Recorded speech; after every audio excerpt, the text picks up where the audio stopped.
Johnson, and this is Focus on Liberia. Hit it!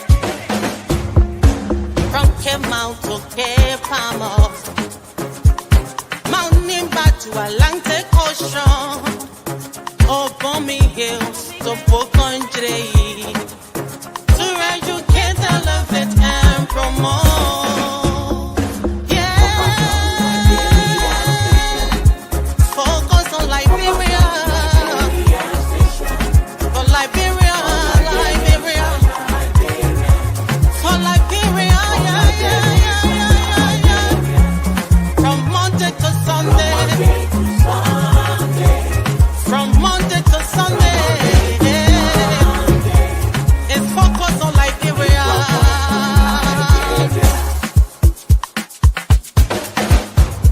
Talk about home affairs,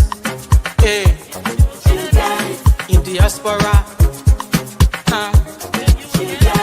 current affairs, reliable information, history, talking about culture, politics, education, entertainment, business, sports, advertisement, articulation. Focus on Liberia. Focus on Liberia. Focus on Liberia. From Monday to Sunday. Hello, ladies and gentlemen, and welcome to this edition of Between the Headlines on Focus on Liberia. My name is Dennis Jai, and we are broadcasting from Atlanta, Georgia. In tonight's edition of Between the Headlines, we're going to be discussing few very, very important topics. Number one, the reinstatement of Liberia's Board of Parole. That is the reinstatement of Liberia Board of Parole. That's issue number 1. 2, succession and implications following the passing of Liberia's Minister of State for Presidential Affairs, Honorable Sylvester Grigsby, exploring the political ramification and succession dynamics in the Boakai administration. I will go Satya today. Number 3, questions on the pending representative by-election in District number 5 in Nimba County, that's the Butuo area. Will be addressing election violence, the voter confidence, and the broader political implications. Number 4, we will talk about what's going on in the United Methodist Church. Okay, there is this issue of a same-sex crisis where the last week or this Sunday, the church was even locked, and the worshipers worship outside because of the same-sex controversy, or if I want to go big, I say imbroglio. Let me welcome from the nation's capital, Jimmy Eastman. Jimmy, welcome to the show. Always glad to be here, Dennis. I just wanted to make sure you had a full panel, so we're here to make our contribution. Let's do it. Let me welcome my man, Famoli Maurice Kroma. His friends call him the perfect manager. Welcome, Maurice. Thank you, Dennis. Thank you. It's good to be here. It's good to be in company of Mr. Eastman as well. Let's welcome all our viewers from across the globe. If you want to get the real stuff, join us right here on Focus on Liberia. Well, I want to start with President Boakai reinstated the National Parole Board. And just for those who don't know, the story says, let me read, it said, the National Parole, what really is it? So let's talk a little bit about that, so to give you an idea. The National Parole Board, it was there before. This is nothing new. They're only trying to reinstate it so it was created by an act of the legislature in 1969 to 1970. The Board of Parole ceased operation during the Liberia civil conflict.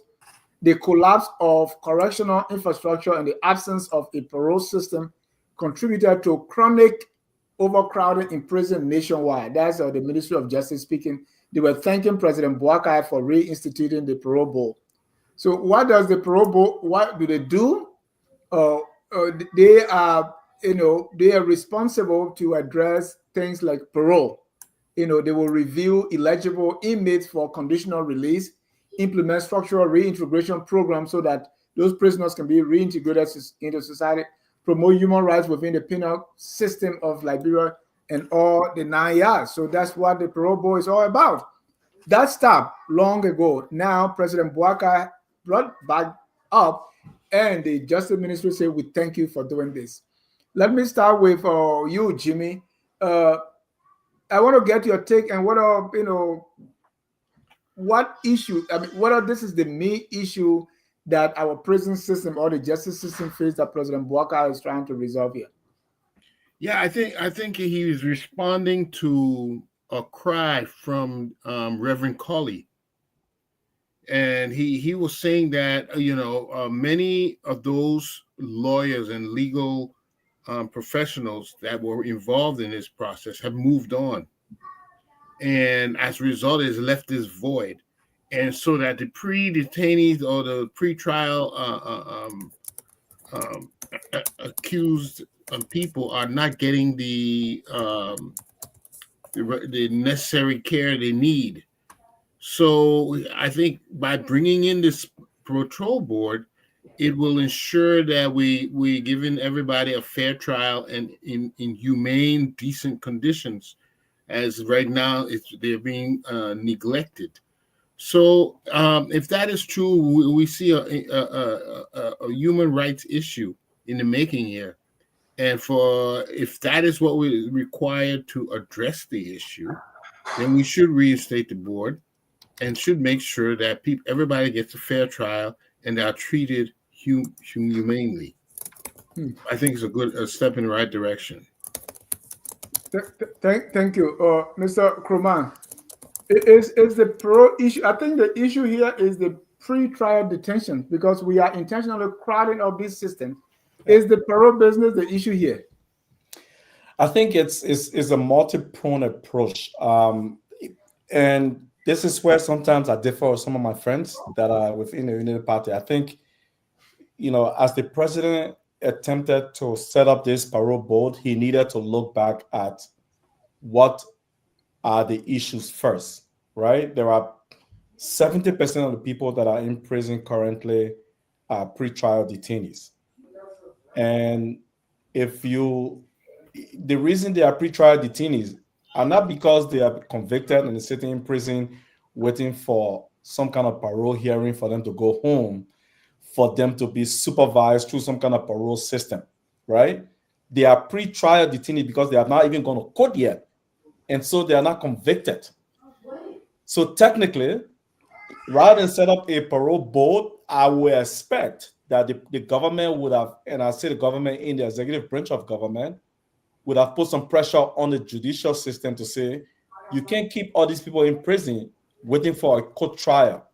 Maybe we should set up some sort of standard or some sort of benchmark that after a certain period, this person is in jail after a certain period, say 90 days, 6 months, 9 months, they are supposed to walk free because the justice system will be, they'll be infringing on their rights if they're just keeping them in prison because the justice system is overcrowded through some kind of court hearing or whatsoever. Now you set up this parole board. How many people that are in that prison currently that are actually convicted and waiting for some kind of parole hearing for them to go home? I don't think that number is as big as those that are pre-trial detainees. Those are two different things. I thought it means I can see the intention is good. The intention is good, but there are other issues that I think that would have taken precedence over this parole board. And Jimmy, it's like you create the problem, which is locking people up without trial. You crowd the system up and you say, oh, let's create a board so that it can be on parole. I mean, and most of the time, what I see is arriving at a solution without a thorough analysis. Do you see that? Yeah, Just give one example to me. you kind of hitting it on the nail. And sometimes it is not that at some time or another there was a thorough analysis. But what seems to be our case that over time, a lot of the systems and institutions that were put in place have eroded. It could have eroded, due to neglect. The war displaced a lot of people, a lot of things broke down. And then it could be that the expertise and the knowledge had left these enterprises and these institutions. So now they're doing things mishaply, not thoroughly like they did before. So it has become a call. We kind of call it a mode where you just try to get by. Where we're many years after the war now. Now it's time to do a proper analysis and a proper review of our processes in all these areas. It requires, again, resources. It's going to be a demand on resources to any of this thing. But with the proper political will, you can address the issues one by one, and eventually you come. For instance, we have a problem right now with the University of Liberia. We see the deplorable dorm. The main the main poster child is that girls' dorm. I remember that girls' dorm when I was in LU. Dennis, that was a beautiful dorm. Sometimes I used to go eat there. I would get somebody give me their meal ticket, and I go eat. That place was decent. Those girls, it was a very decent place to go. You look at it now, mold is eating place. They look like the vegetation is going to overcome it. That is how far we are gone from pre-war area to, and this might even been pre-coup area to today. So we need to revisit this now, and it's going to require everybody. I know a lot of times we blame the government. Is the government? It's not going to be about the government. It's going to be about citizens making an effort to do something better. So I believe what the administration should do is appeal to the public, the private sector, like they're trying to do now. They're about to start appealing to us in the diaspora. Appeal to them. We can do certain things without government intervention, because it's going to require our sacrifice to rebuild Liberia. The government still doesn't have, but if the government puts a serious posture up that they really mean to bring Liberia back to a status that we can all be proud of, we will contribute. We'll make our contribution. So it's a job for all of us, and I think there has to be made an appeal to the public at large that we need to do this, and let's put hands together. Yeah. And Jimmy, before I bring in and Sonny, if you are not studying the problem and being transparent to tell us what the issues are, because even if in a nonprofit, well, you have to write your project proposal and send it around and say, I need help. It's like we are not saying what the issues are, or government, whoever is responsible, is not telling us, is not opening things up, being transparent to say, okay, these are the issues we have, and these are the areas we want help. It's like people are just coming up with solutions. Even those of us in America, sometimes we sit in America and derive or reach a solution to address a problem without even knowing. Would it be fair for the whoever is responsible to draw out these things and open them up so we'll see what the issue is and see in which way we can help? Yeah, what you're saying, we do need introspection. We have to look deep into the problem. And so then we need to come up with a playbook how we will address each and every problem. And one has to do, Joe, you're saying, let's see the real problem, what the transparency, what the real problem is, what we have now, and how we want to bring it to a certain standard, and how long and what method are we going to use to bring it to the standard. This is a scientific method that had nothing that we haven't done before. It can be done, but like you said, there has to be some transparency as to what is really the problem. Yeah. That has to be exposed. Let me come to you, Mr. Sia. To what extent does this reactivation of the parole board address the issue of overcrowdedness that the government is trying to solve here? Dennis, it will only give others the opportunity to be heard or to tell us the very things that we know, that the prisons have crowded up, that the conditions there are bad, and that government should do something about it. I'm not sure the parole board, when constituted, will be an agency that's going to generate revenue. What it's going to do is it's going to send a budget to the very government that does not have money in the first place. It's going to tell us we need to build new prisons. It's only going to increase the burden on government. And this is a government that is struggling to find all the money it needs to carry on the things that we need to carry on. America loses. It is necessary, yes. Can we do the things we need to do to improve prison conditions? Yes, without that, without the parole board, we can do that. But having a parole board will bring some expertise to that. But again, you can have all the expertise, but if we cannot maintain what is meant to be done, we'll just be in the same place. Then the fact is that Monrovia Central Prison, that we all know, is right in Monrovia, right before the eyes of our lawmakers, all of our leaders. And it's the worst prison condition you can find in the country. It's not in Grand Crew to say, well, that place fire is difficult to get there. It's right there in Monrovia. They all know it. We see the cameras there. You know, when they carry Funati and others, the cameras were there. When Funati came from there, what did he say? Did you not remember that? Where has Funati been all this time? Funati has been right there in Monrovia. Deputy Speaker, Representative. It's close to President. They could improve the condition of that place, but they haven't. So what different will a parole board do, being constituted by a president who has full knowledge of the conditions in there? Is the parole board going to solve the problem? No.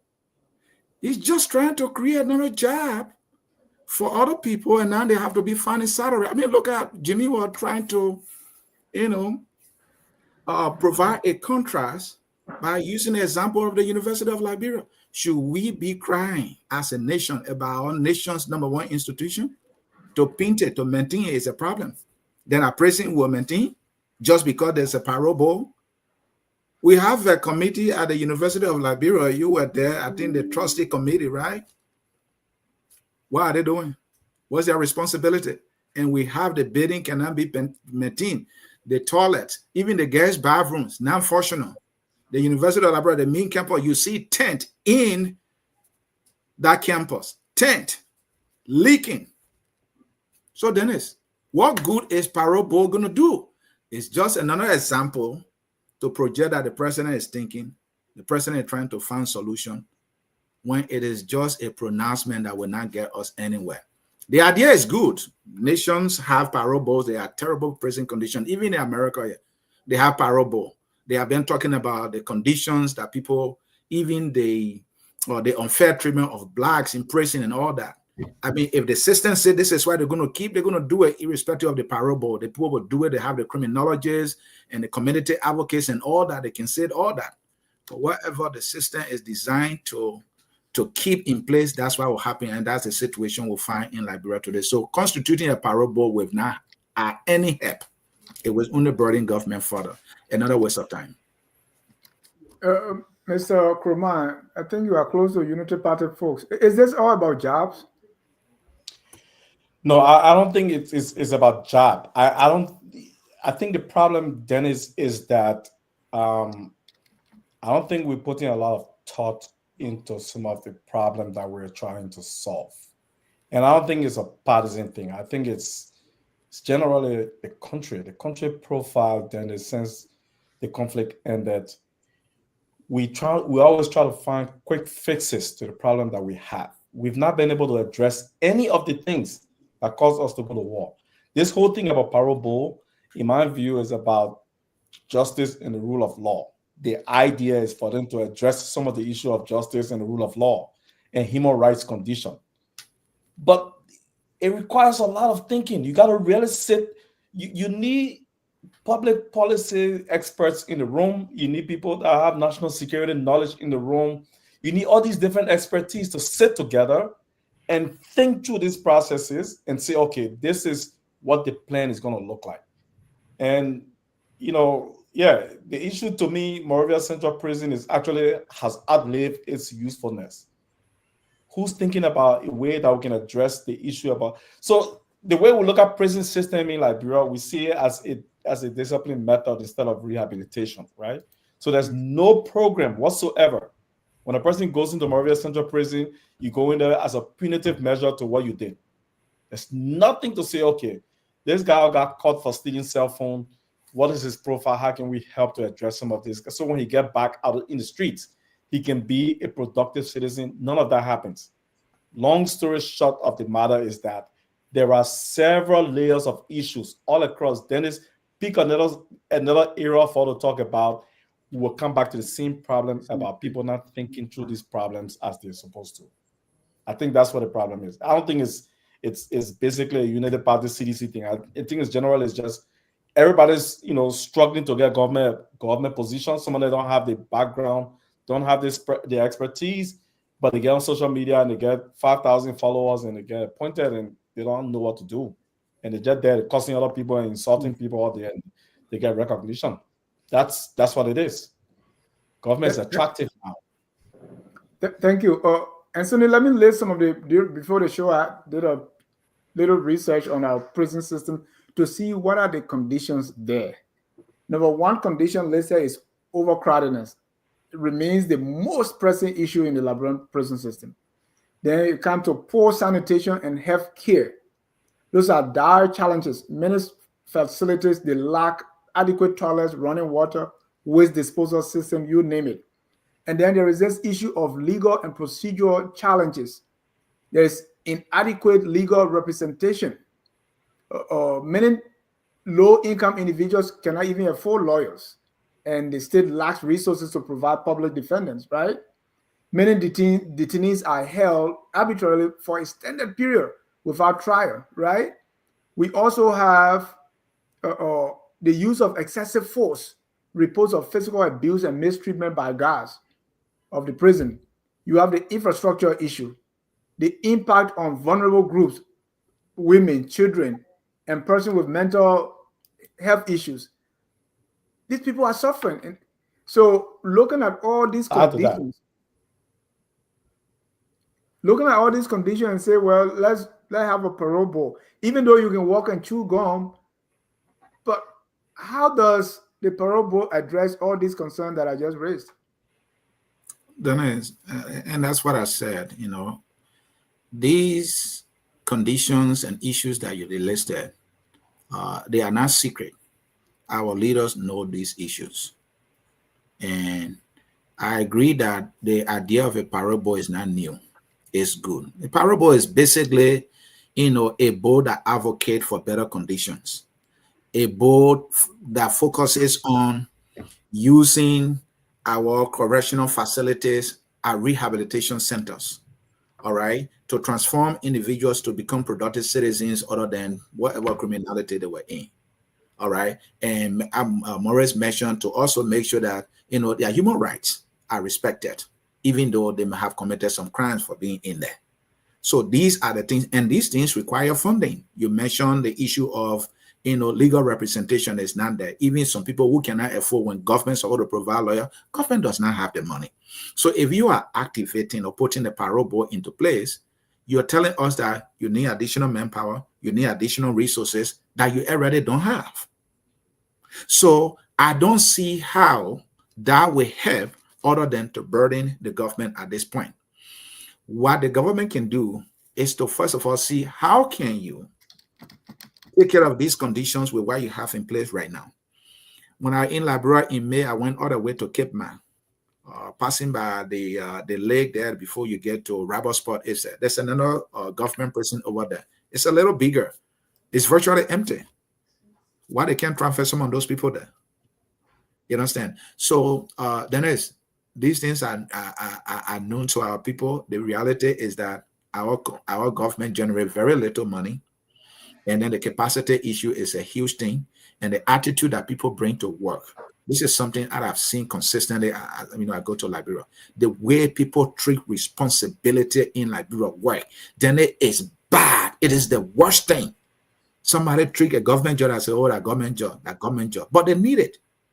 All right. Now they're pointing finger at somebody else that the person is not effective enough. I have been trying to get clearance from LTA, clearance for a code that I have. I've been writing letters. I've been calling just to do a little clearance. It's taking over 3 months from a government agency, something not very small. So tell me, these are the things we're facing, and Morris is right, and I agree with Jimmy as well. So that's where we are. So this is not a one government problem. It is a leadership problem. Either way you look at it. And the capacity issue is a key thing. I don't know whether they are providing training on the jobs in Liberia. Like when you get a job today, there's an onboarding training and there's a annual training for government staff to boost their capacity. Maintenance is another big thing. We can't even maintain the University of Liberia. So I don't know what else we're going to maintain in our country. That's our problem, Dennis. Thank you. And Jimmy, I will end with you, and then you can tell us, so what do we do? But when this parole board was announced, they said there's a release from the executive mansion that the president made additional appointments. Mr. Fabian Michael Lai, president and CEO of the NOCAL. And then we have the Governors Commission. He had people there too. And then the Parole Board, Division of Correction, Ministry of Justice, Mr. Stanley Cooper, Chairman, Niswa B.N. Livingstone, member, Professor Attorney Patterson Somo, member. But government is getting bigger and bigger every day. I mean, they will tell you, say, well, these are, there's nothing we can do about it because by law, you should appoint these people. But is the government now bigger than the previous one, or they're just the same? It appears to me that we are increasing the revenue envelope, the expenditure envelope every day. That's an excellent question, because that question, it suggests, are we looking in the right direction? Okay, so this you want mute? Oh, yeah, okay. You hear me? That's an excellent question, because it forces us to look at what the critical problem is that we're facing. If we take the parole board, for example, it was created by an act of legislature in about 1969, 1970. And the parole board ceased operations during the Liberia civil conflict. Okay? And the collapse of the correctional infrastructure and the absence of a parole system contributed to the overcrowding of prisons nationwide. So now they're thinking, by reinstating this parole board, just like you're alluding to, we're just increasing government. Are we fixing the problem? And you're 100% right. We have to now look at the problem and see how we can fix it. In other words, we need to study it. We need to research it. The appointment of these political heads, that is why you have to put in place experts. Because if you just put a political appointee there, they don't know anything about fixing correction, parole, correctional institution. They don't know how to completely analyze the issue and go about it. They will simply be figureheads. You have to. It's just like this. I like to paint it like this. There's an epidemic that broke out in your village or in your community, and you say we need to fix it. who will you call? Will you call a political a politician to sit over fixing it? No, you need to call medical experts. If you only have one, it can make all the difference in the world. But if you don't call any medical experts, you'll call people who to sit over the problem. They don't have the tools to analyze it. They don't have the tools to begin, even if they can do very little. They don't have the tools to do it because they don't have the know-how to do it. So instead of just simply expanding, and I would recommend this to the administration, you put the experts in these places. If you only have one of them there, it could make a ton of difference. Instead of putting political appointees who do not know the field, they are not capable of finding a solution without the right expertise. I think if we start doing that, and we have Liberians all around the world, you bring them back and let them start addressing the issues. But simply expanding government without a proper analysis of what the situation is just another expense, as Mr. CEO was saying. It's just going to be another expense. Maurice, let me just give you 30 seconds to tell us, so what do we do? What's the solution here? I think so.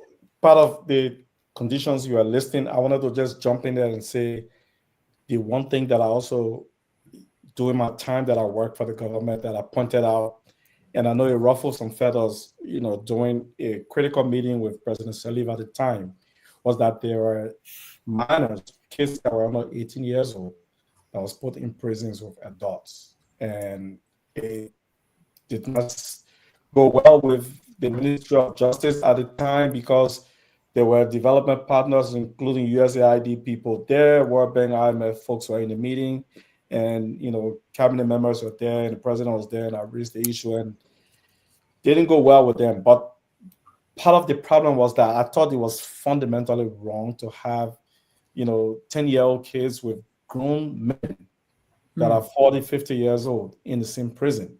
That kid could be molested. He didn't have any, rights to protect himself in that kind of space. Moving forward, Dennis, I think, the way we think about prison, we have to recondition the way we think about the prison system. This parole board thing is not going to address some of the overcrowdedness that we have in the prison system.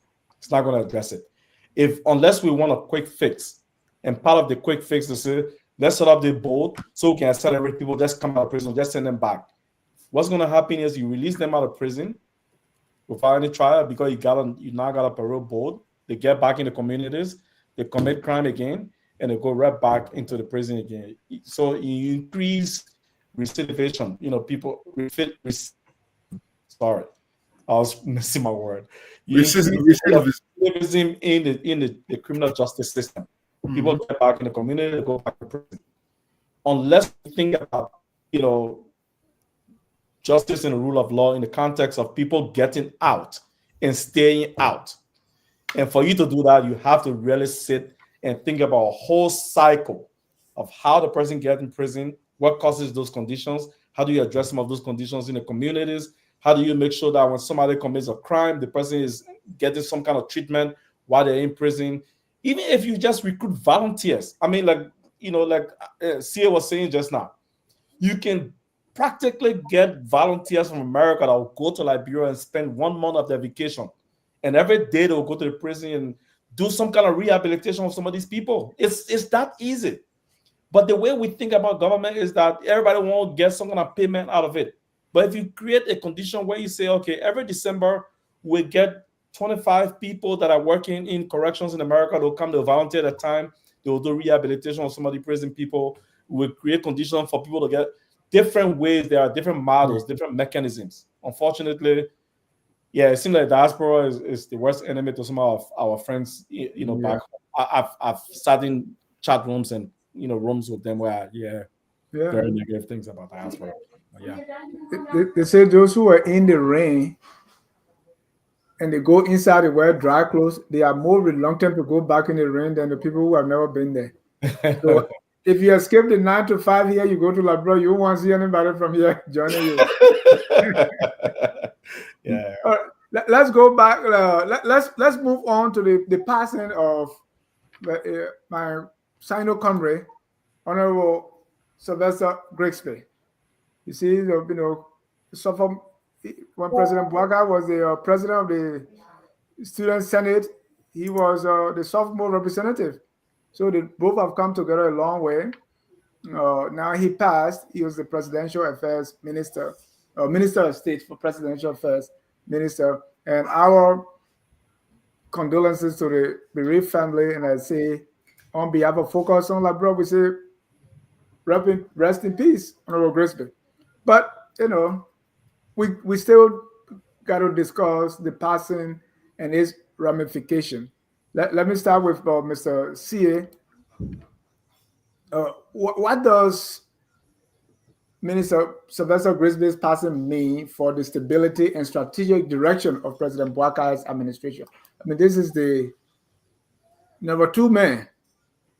The presidential affairs minister, to say you got to be someone who is with the president 24/7. So with his passing, what does that do to the government or President Boakar's office? Well, Dennis, I want to join you in expressing our condolences to the Grigsby family for the passing of their father, son, and brother, and our dear countrymen. Then as you well know, I spend most of my time in Sino, so sometimes I see myself also as, a citizen of Sino County as well as Grand Crew. Yes, you are right that Mr. Grigsby and Mr. Boakar have come a long way. Yes, you are right. From the time they were in school, you saw him there. He was president of the sophomore class, while now President Boakar was president of the Senate. And I heard that they have been friends for a long time, and they are all tied into each other. I read the statement by President Boakar that also says it all. Yeah, politically speaking, to be the Minister of Presidential Affairs, you are also the chief of office staff to the president. You are the chief administrator of not only the president, but the country. So whatever you do is something that is being done by the president. And so you don't just appoint anyone to be your Minister of Presidential Affairs. President Boakar, now understanding, this dynamic relationship in politics, chose the rightful person in his thinking in Grigsby, who just passed. So then it's going to be another tough thinking on the part of the president to choose someone to succeed Mr. Grigsby. Who that person going to be? And I've been reading with my political eyes. I'm yet to see who can make a good faith in the sense of, shifting, the dynamics around the president. Who can do that? What do we want to see in President Boakar's cycle right now? Do we need a young blood? Do we need a pragmatic and progressive individual who is forward thinking? You are preempting my next question. All right. All right. But let me go ahead. Let me go to Morris, right? Okay. Morris, I'm not trying to speak bad of the dead, right? And I apologize if I appear that way, but President Mr. Grigsby, a lot of things were said about him that even to say he was controversial wouldn't be an overstatement, right? People were blaming him almost for everything. Oh, he's this, he's not doing this, he's not doing this. So based on that, how might his death influence internal dynamics and the public perception of government and the Boakar's orbit? Is it that, okay, the president was stopping all the things, he gone now, or this is a big hole that we're trying to fill? So Dennis, generally in any human interaction, and let me join you first. Let me join you and asking to express my condolences to the bereaved family. Minister Grigsby has been a public servant for a significant portion of his life as well. So he served the country for a very long time. In any human interaction, anywhere where there is scarcity, unfortunately, when death comes, it creates a vacuum, but it also creates a crisis. Because even right here in America, people scramble for that kind of opportunity. Being the chief of staff to the president is extremely valuable position because you are the gatekeeper. And so there's nothing that happens in the country without your knowledge. And it takes a certain level of humility, at the same time, political eye and stability to be able to manage and, sort of dedicate these things without being flamboyant and arrogant about it, because you have to be able to manage diplomacy at the same time, manage the political system in the country, manage who come in, who go. So right now, just the fact that, the minister of state has passed away, whoever the acting minister is right now, that person most likely is sort of projecting himself as the next person in line. But also, there are people within that same cycle that most likely are even trying to. I'm not in a cycle, but I can easily, project what is happening. There are people in that cycle right now that undermine that person too and say, no. We can't allow this person to be, unless, then you have the political factor where the Unity Party people say, no, we have to make sure our own interest is within that particular place.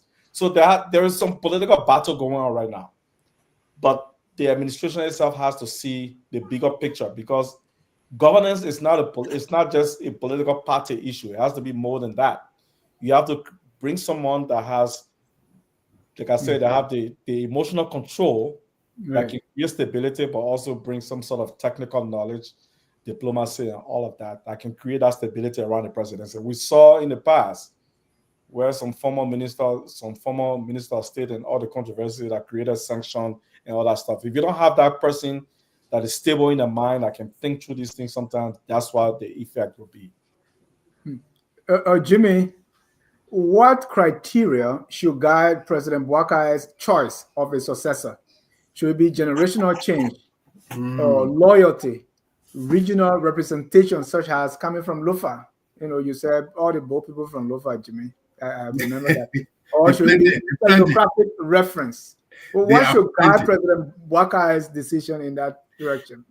Okay, let me see if I can portray it very well. Bwakai is mourning not only, according to his own words, not only a cabinet minister, but a trusted friend, a confidant, and a pillar of integrity. You see, the era that those President Bwakai and Grigsby come from an area in the 70s area. This was during the time things were starting to change, and only few indigenous fellows made it through.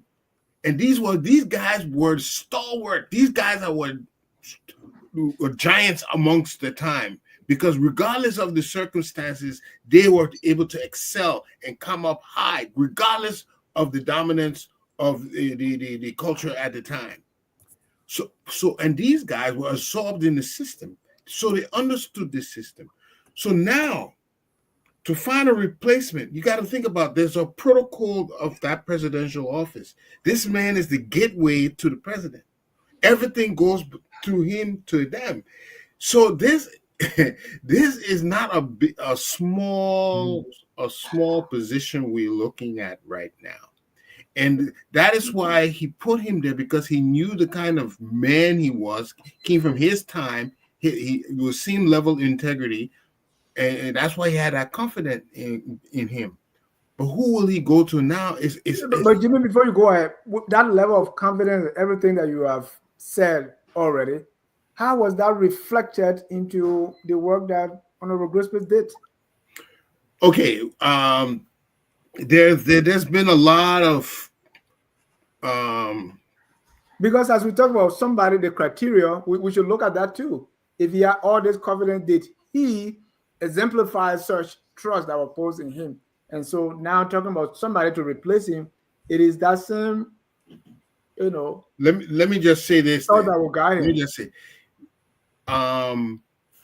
Minister Grigsby was not a UPist. He was not part of the UP party. Okay.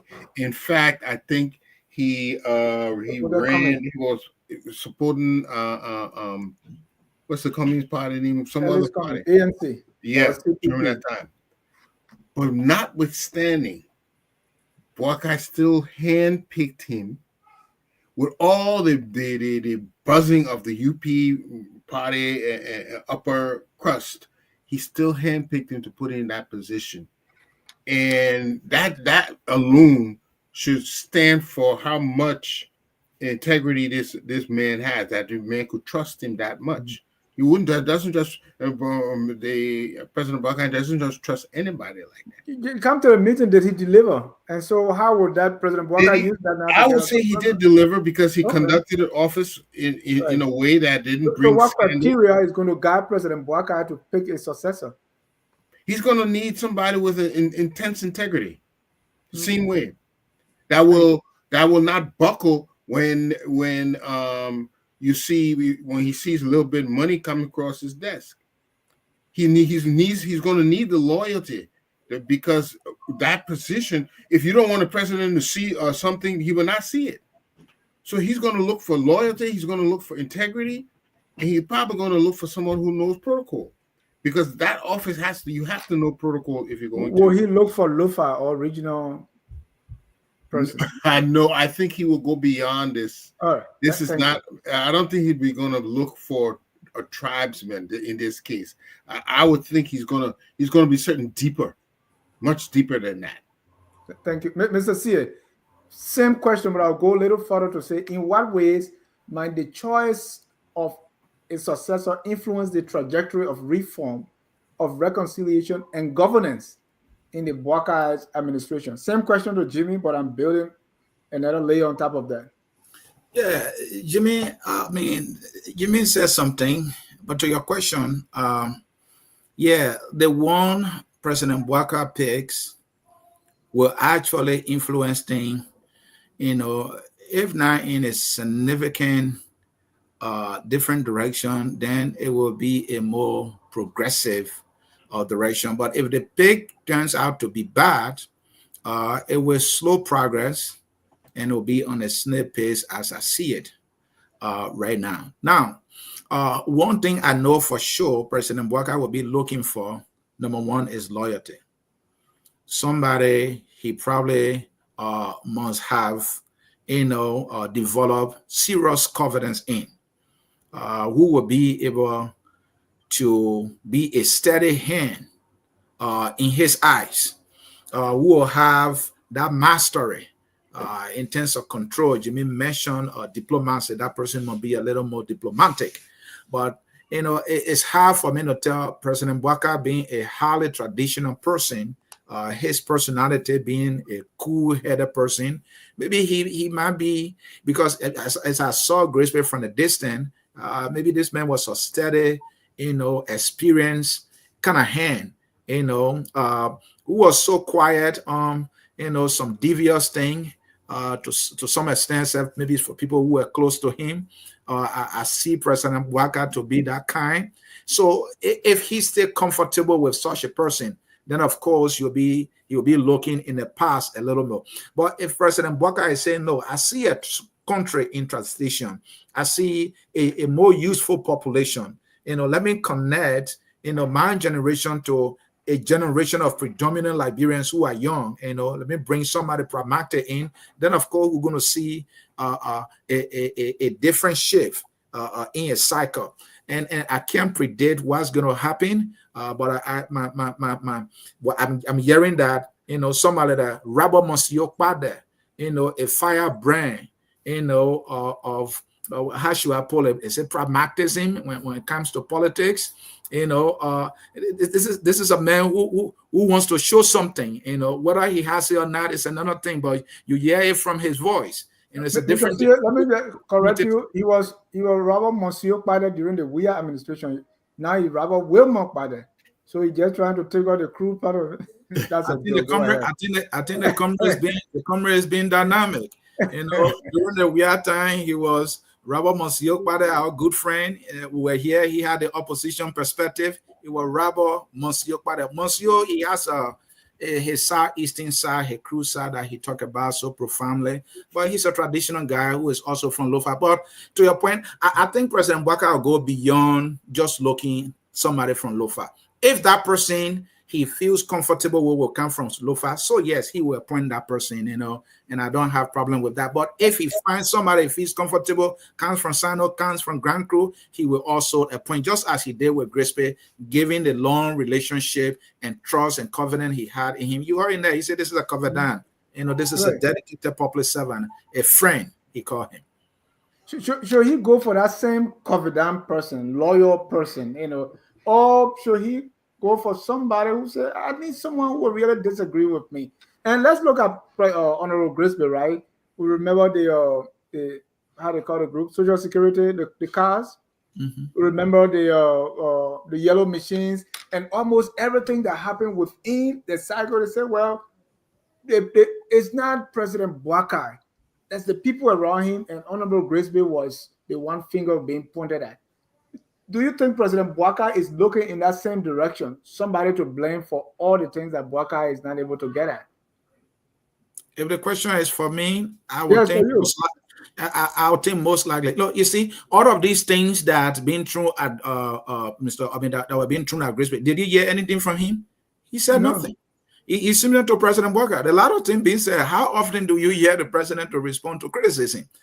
So he and Grigsby, come from that same, experience. The people will talk. Let the people talk. Don't respond to that, because even if you respond to that, you will add more fuel to the fire. So just keep doing what you're doing, and maybe. But if you ask me, who should he go for?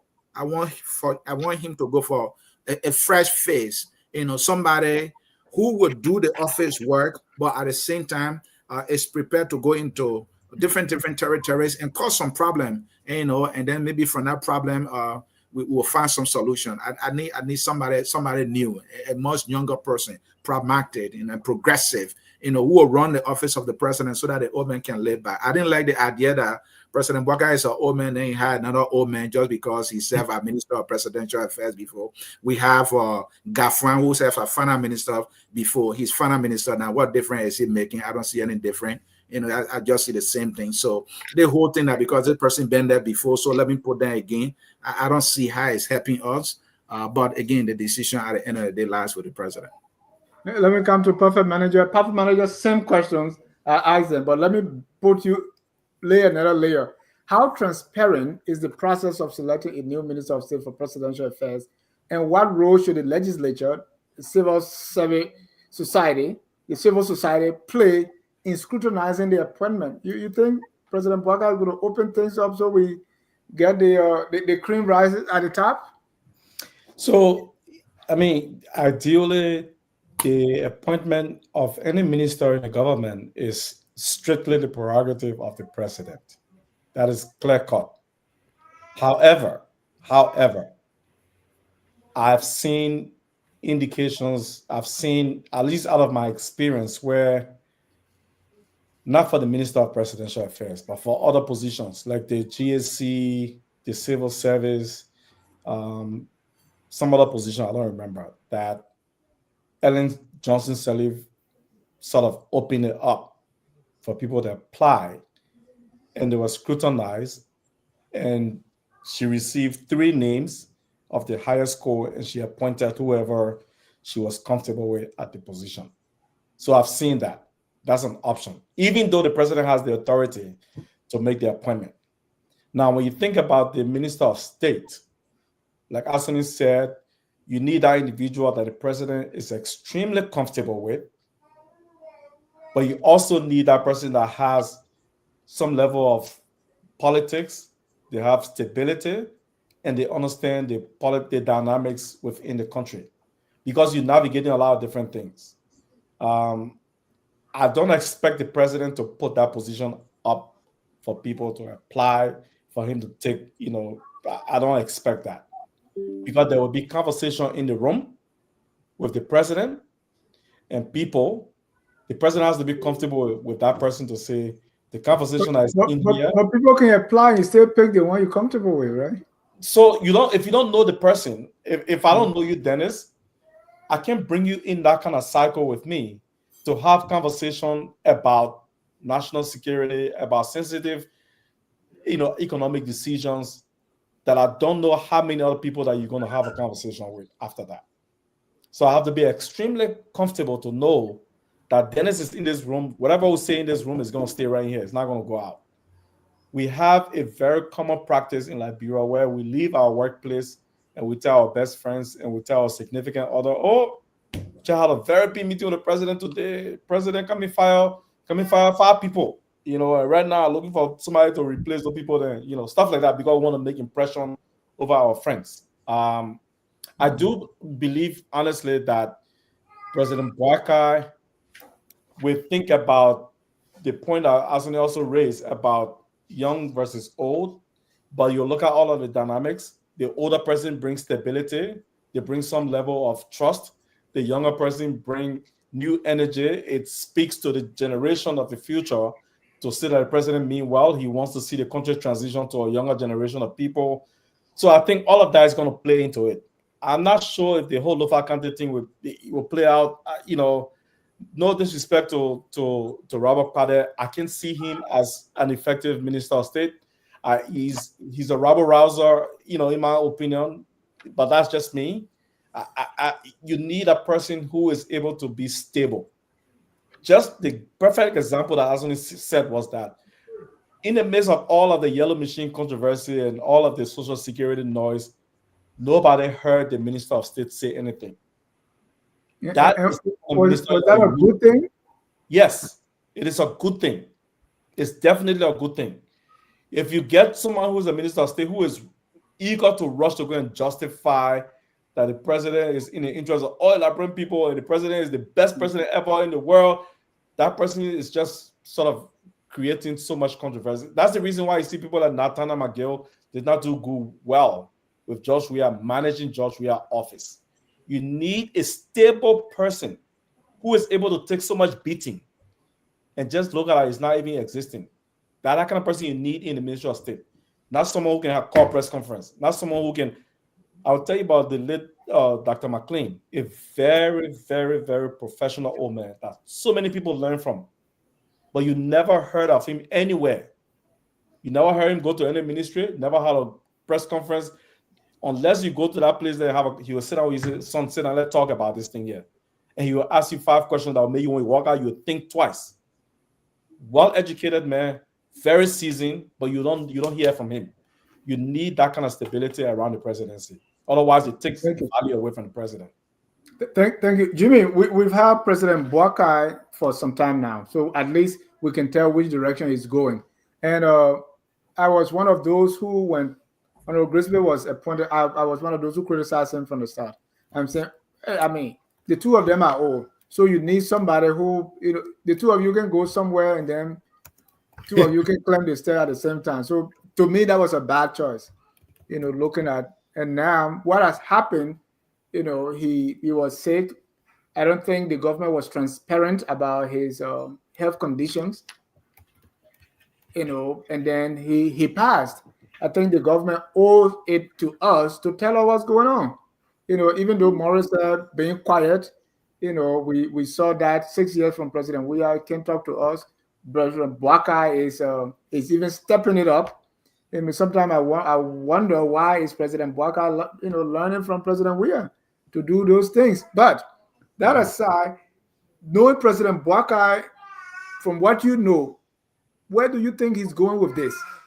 And is he going to if he thinks President Honorable Grigsby was doing remarkably well or did remarkably well, he want to have Grigsby number 2.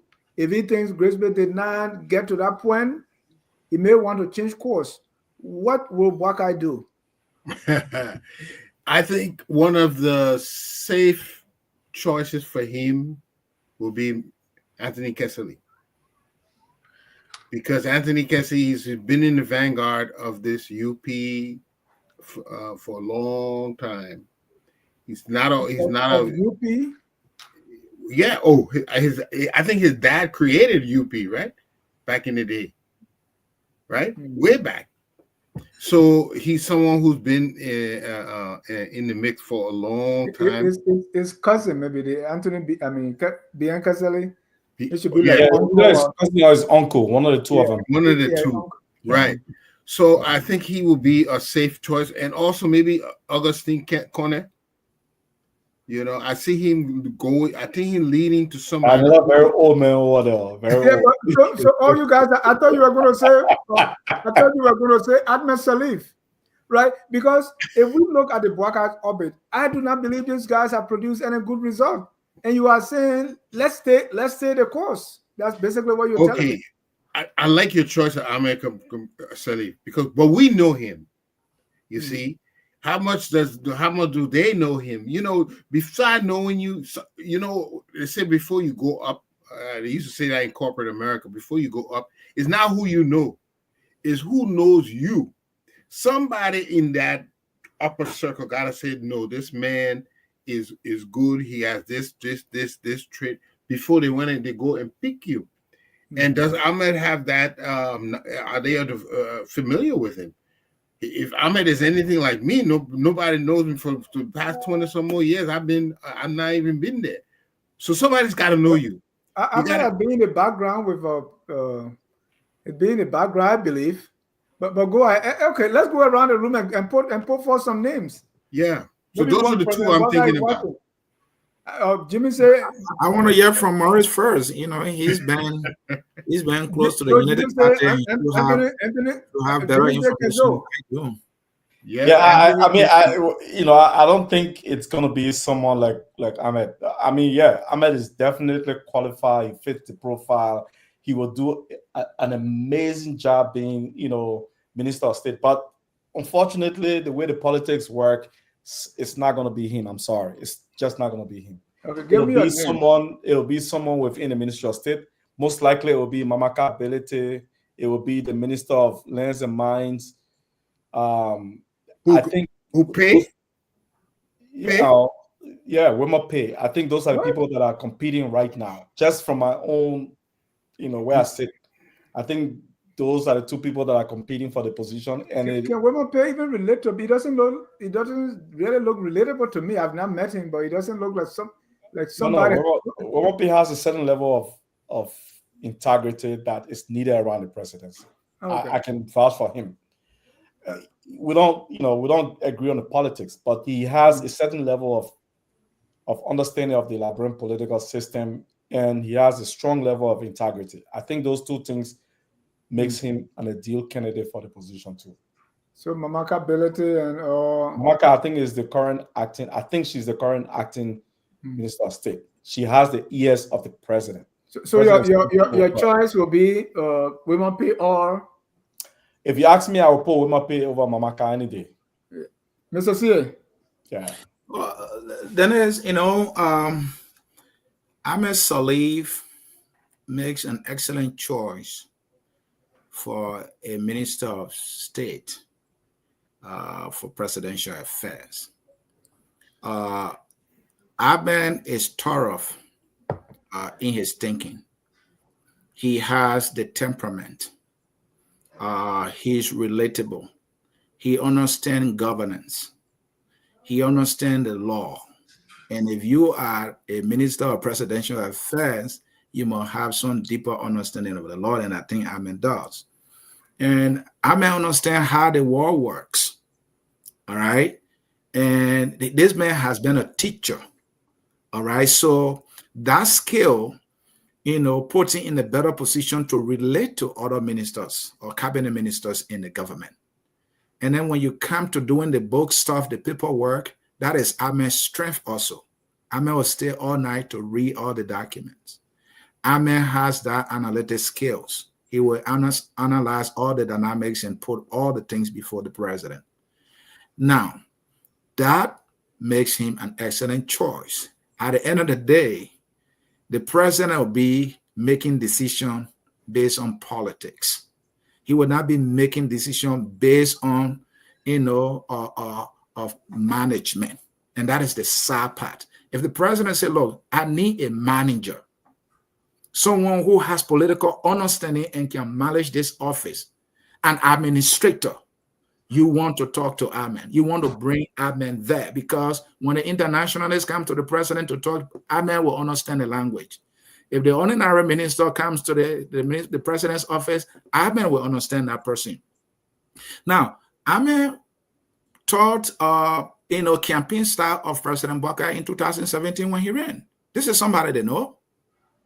He's been in the back providing mentorship, to some Unity Party folks that have been part of Joseph Bokar. They know him. But the thing is that he has now been in the mainstream political line with the party. And so they see him as an outsider. That is a disservice to our country. We continue to emphasize here that we need our best to represent us in critical areas so that we can be respected. I'm going to use my friend Josiah Joker here as an example. Josiah Joker went to Ethiopia to represent Liberia. Leaders from West Africa gathered there. Josiah is proficient with French. And they were trying to decide where would the next meeting go, because there are some French-speaking countries in the midst. Josiah presided over that session, spoke English, and then would interpret from the French people. At the end of the day, there was a unanimous decision, 100% vote. The next meeting is going to Liberia. The people there respect Liberia today, the rest of the African leaders. And say, but I thought these people had war. How can somebody come from there and be this bright? It is a good thing. And, so if the president was looking for, a Liberian citizen that will, because people see Bokar as the wise old man, then people will say, yeah, the old man is wise. Look at the kind of person he picks. And, and then I can't emphasize this one, but Saleh, I'm not ruling that out. I hope President Bokar, if he were listening to me now, I think he would be thinking, amen. Even if you're not picking, he will call him to the table to talk to him. You understand? We have the best among us. Let our leaders look for our best, and let our best represent us, who will be beginning to take steps. I'll stop it right there. And while you stop there, even your friend Josiah Jokai was even previously, along he was in that position. Will not be one of the best fit. Anyway, that's your friend. So I want to hear from you. That's my friend, but I can speak about my friend. I'm proud of my friend. It is not because he's my friend, it is because he has the competence. Okay. All right. And yes, it's true. I can say here with certainty, Josiah has expressed interest in this position. This is a man who is tested to serve his country. All right. And I personally wrote a letter to President Bokar to consider my friend for the position, because I have absolute trust in his ability, because Josiah is thorough in his thinking. All right. He has integrity. He's a statesman. And so if the president were to pick him, that means the president will be trying to make that generational change that we need right now, trying to bridge, the progressive with the new generation, and then trying to get a vibrant, administrator in the office of the president, somebody who will be able to challenge all of us, because he is a symbol that we can look at and say, you know what, I want to be like that man tomorrow. And if you still believe in miracles, then your president will pick me. Aliyu has ruled out Salif completely, as if Aliyu will not be chosen. But gentlemen, let's move on to my next issue, and we want to go to Morris. You forgot this, others, even though I'm not qualified for that position, but after the person criticized me, breakable or Powell. Powell said, I'm gonna start wasting your time. Let the president pick me. And Powell, I don't want that job. Yeah, Powell, yeah, he's been criticizing you. Yeah, I enjoy him though. All right. Let's come to Nimba County by election. I mean, I don't know if the people are so election weary that it is not getting. I don't know, Morris, you are closer to Nimba than I do. Are we? Are people even talking about this election? Like people say, this really doesn't matter. I don't want to waste my time. What is the energy being generated? You are in some Nimba chat room. No, I mean, so elections like these don't excite people, Dennis, unless it's a power election. You see the number will be. Oh, you saw the excitement in the Kogar election. Yeah, because it became heated because people factor in the tribal thing and the gender thing. it played a lot in it, and that's why I excited people in that process. Generally, these by-elections the turnout is not always, good because it's what it is. It's even in America, special elections don't get the kind of number that, normal elections will have. But also, I think for this particular one, also by-election, the Kogar election was by-election. There has yeah, been so by-election that generate a lot of the one with Abu Kamara from Logantown. That was huge. no, but that election came out of the presidency and went into a special election. Remember the Abu Kamara election?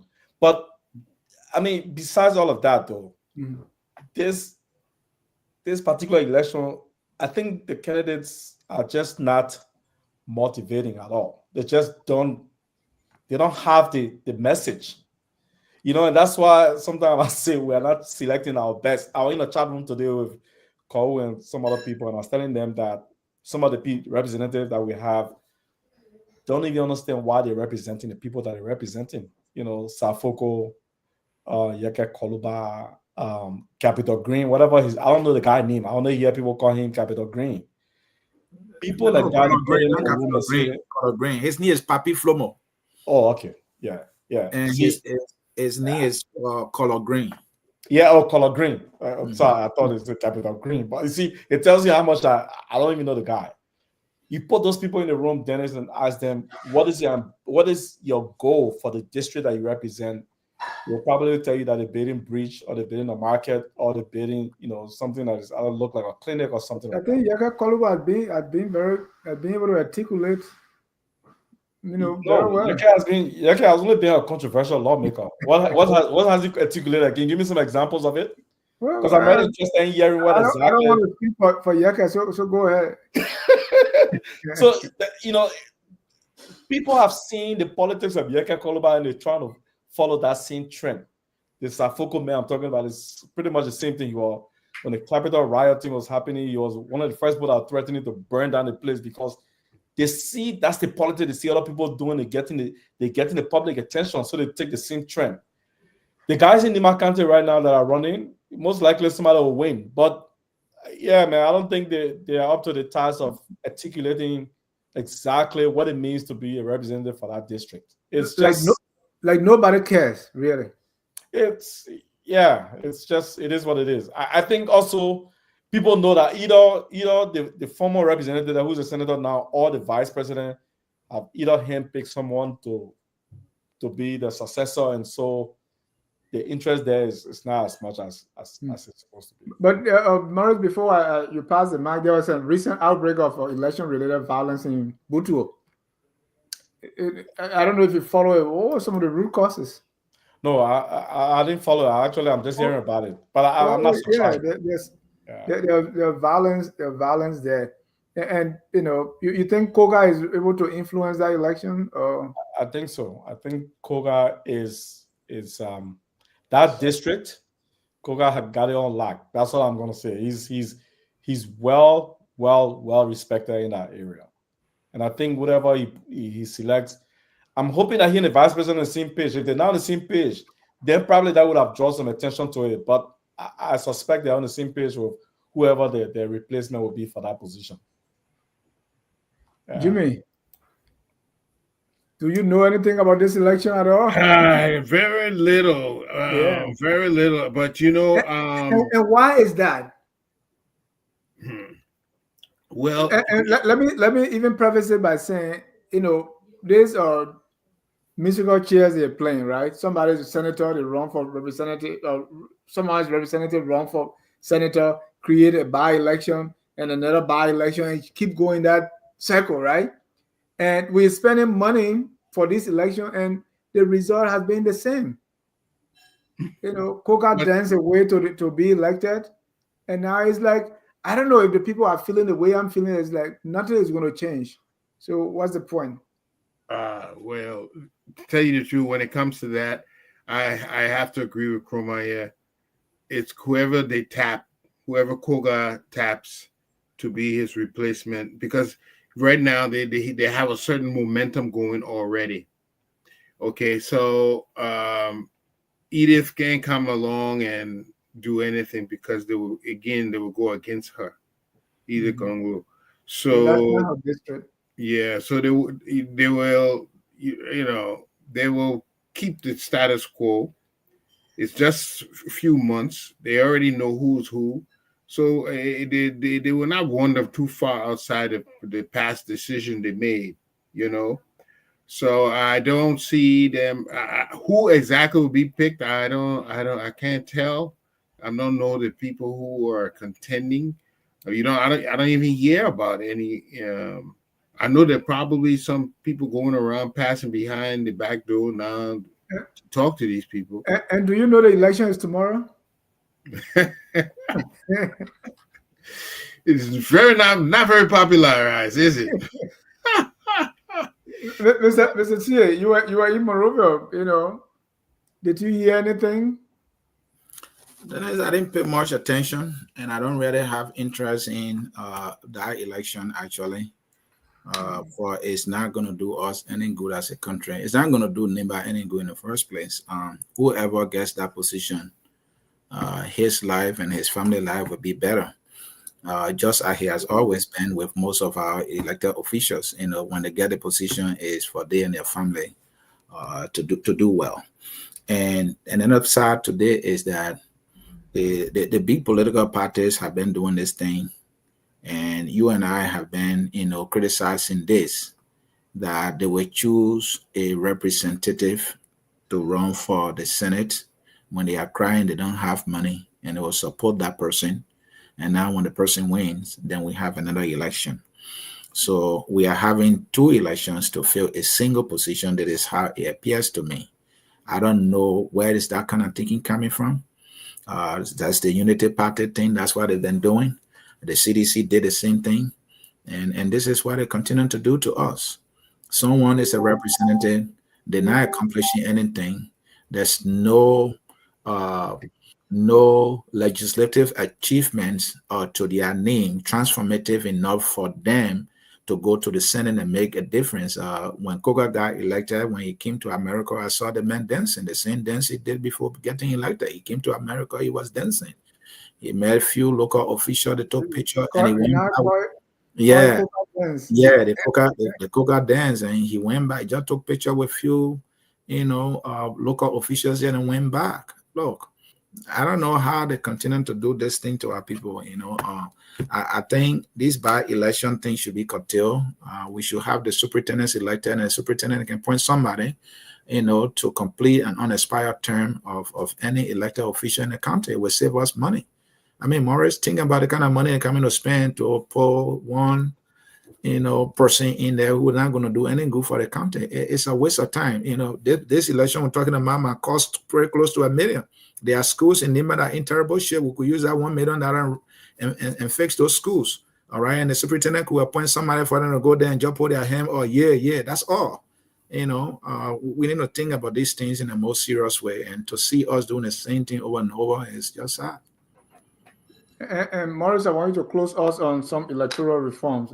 Anthony started talking about that already, because this is, and I'm talking about big things like even having unicameral instead of bicameral, all those kind of things, right? Because I'm a proponent of those ideas. Yeah, because these things don't move any needle. We're just spending money. Yeah, I do believe that unicameral is definitely an option that we should pursue. I also share the view that Anthony just talked about, that the superintendent should be allowed to appoint the next, representative senator until the following elections. I think it's going to help streamline government. But when we talk on one side, we have to apply the same logic on the other side. So when you look in the executive branch, we can't keep expanding the government while we're shrinking the other side of the government, right? So you have, since GMB came to power, we have the SEZ that was established under GMB. It didn't exist before. That's a new, institution that it will get revenue, but right now all it's doing is just sucking up money. We have the Railroad Authority that was also established under GMB. It did not exist before. Now it's established. It's going to start sucking money. So at least last year, at least 4 or 5 institutions I can go on. There are 4 or 5 institutions that were just established since GMB came to power, including this new parole board that we just talked about. or not new, but reinstating an old parole board that have not existed since post-conflict.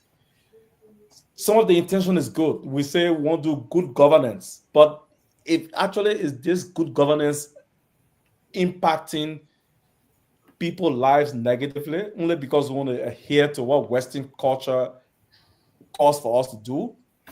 Or can we still have sort of good governance that organize our society, but much smaller, that is more rational, that give people an opportunity to say, okay, now the government is set up, let's focus on expanding the private sector so people can actually go work.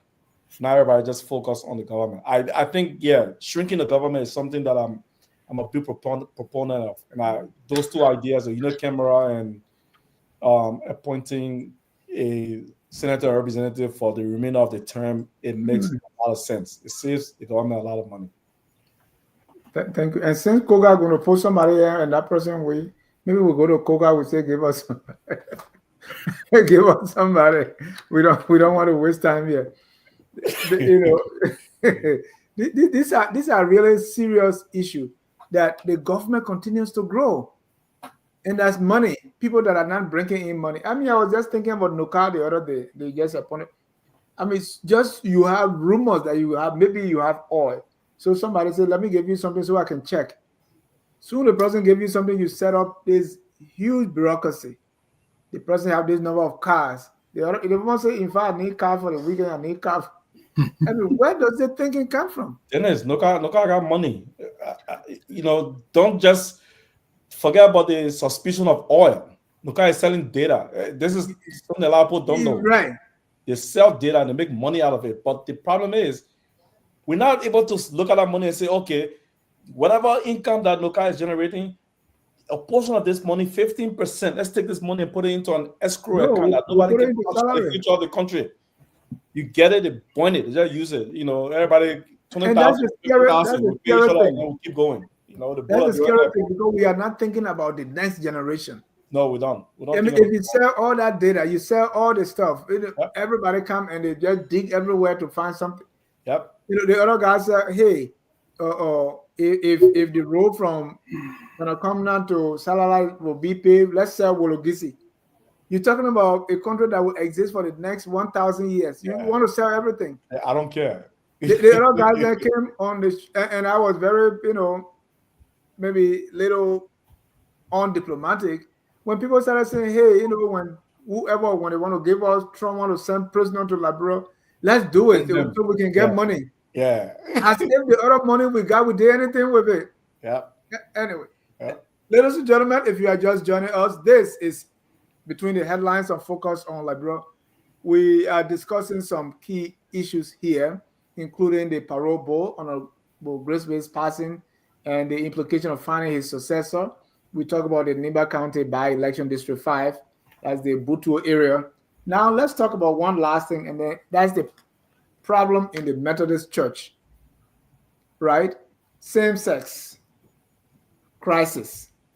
Where I think I was in America when the first gay bishop in the Methodist Church was ordained, and that brought a split.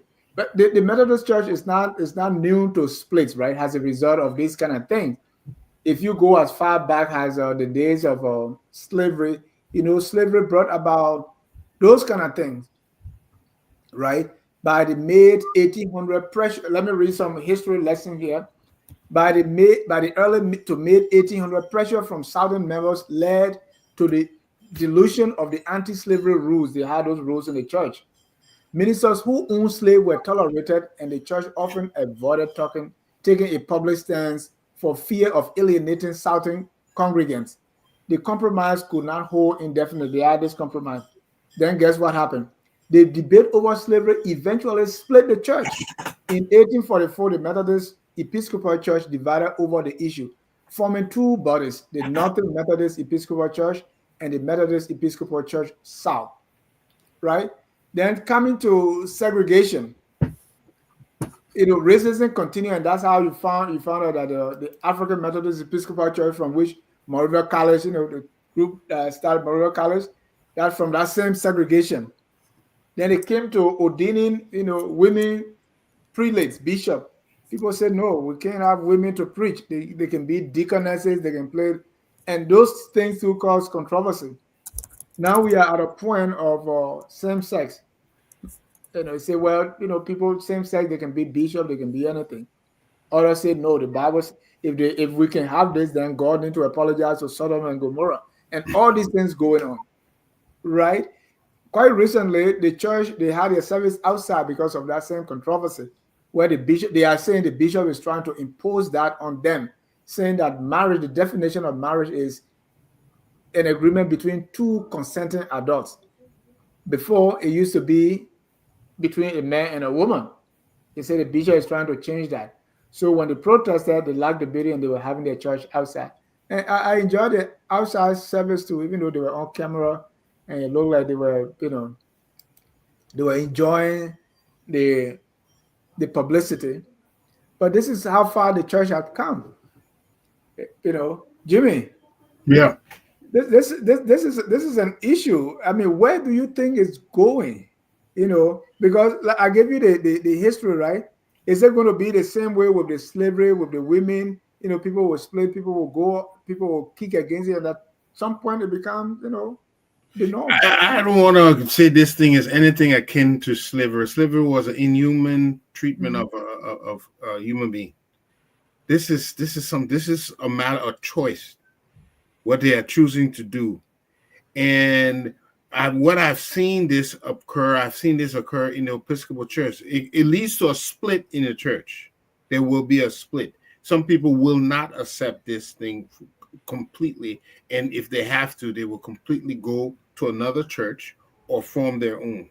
That is what this is going to lead to. I don't know where it's generating it from, what is pushing it. First of all, they allowed the ordination of a gay bishop.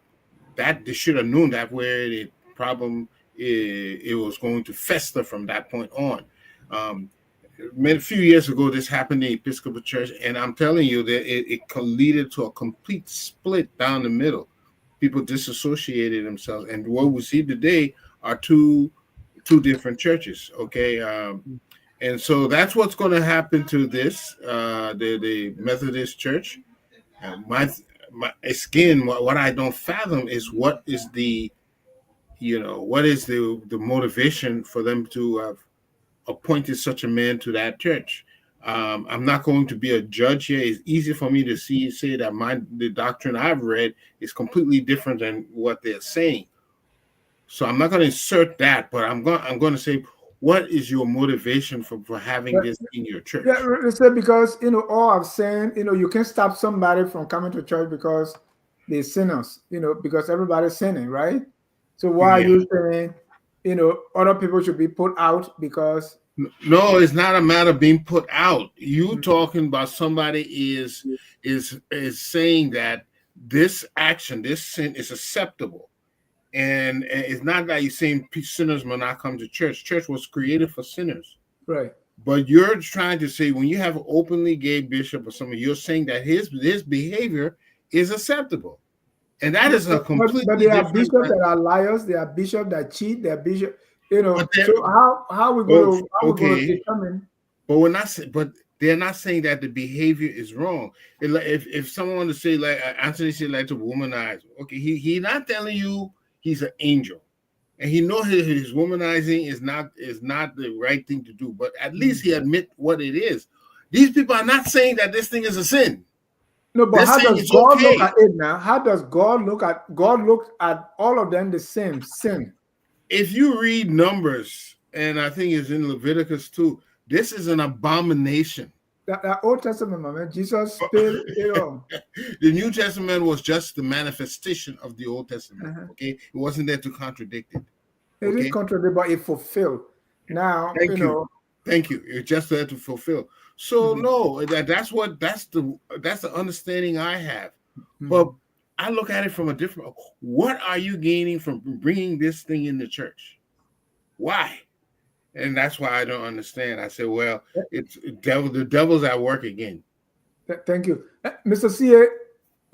When the Methodist conference, they call it, and now came up with this in the United States, the people that kick against it mainly are people in Africa, right?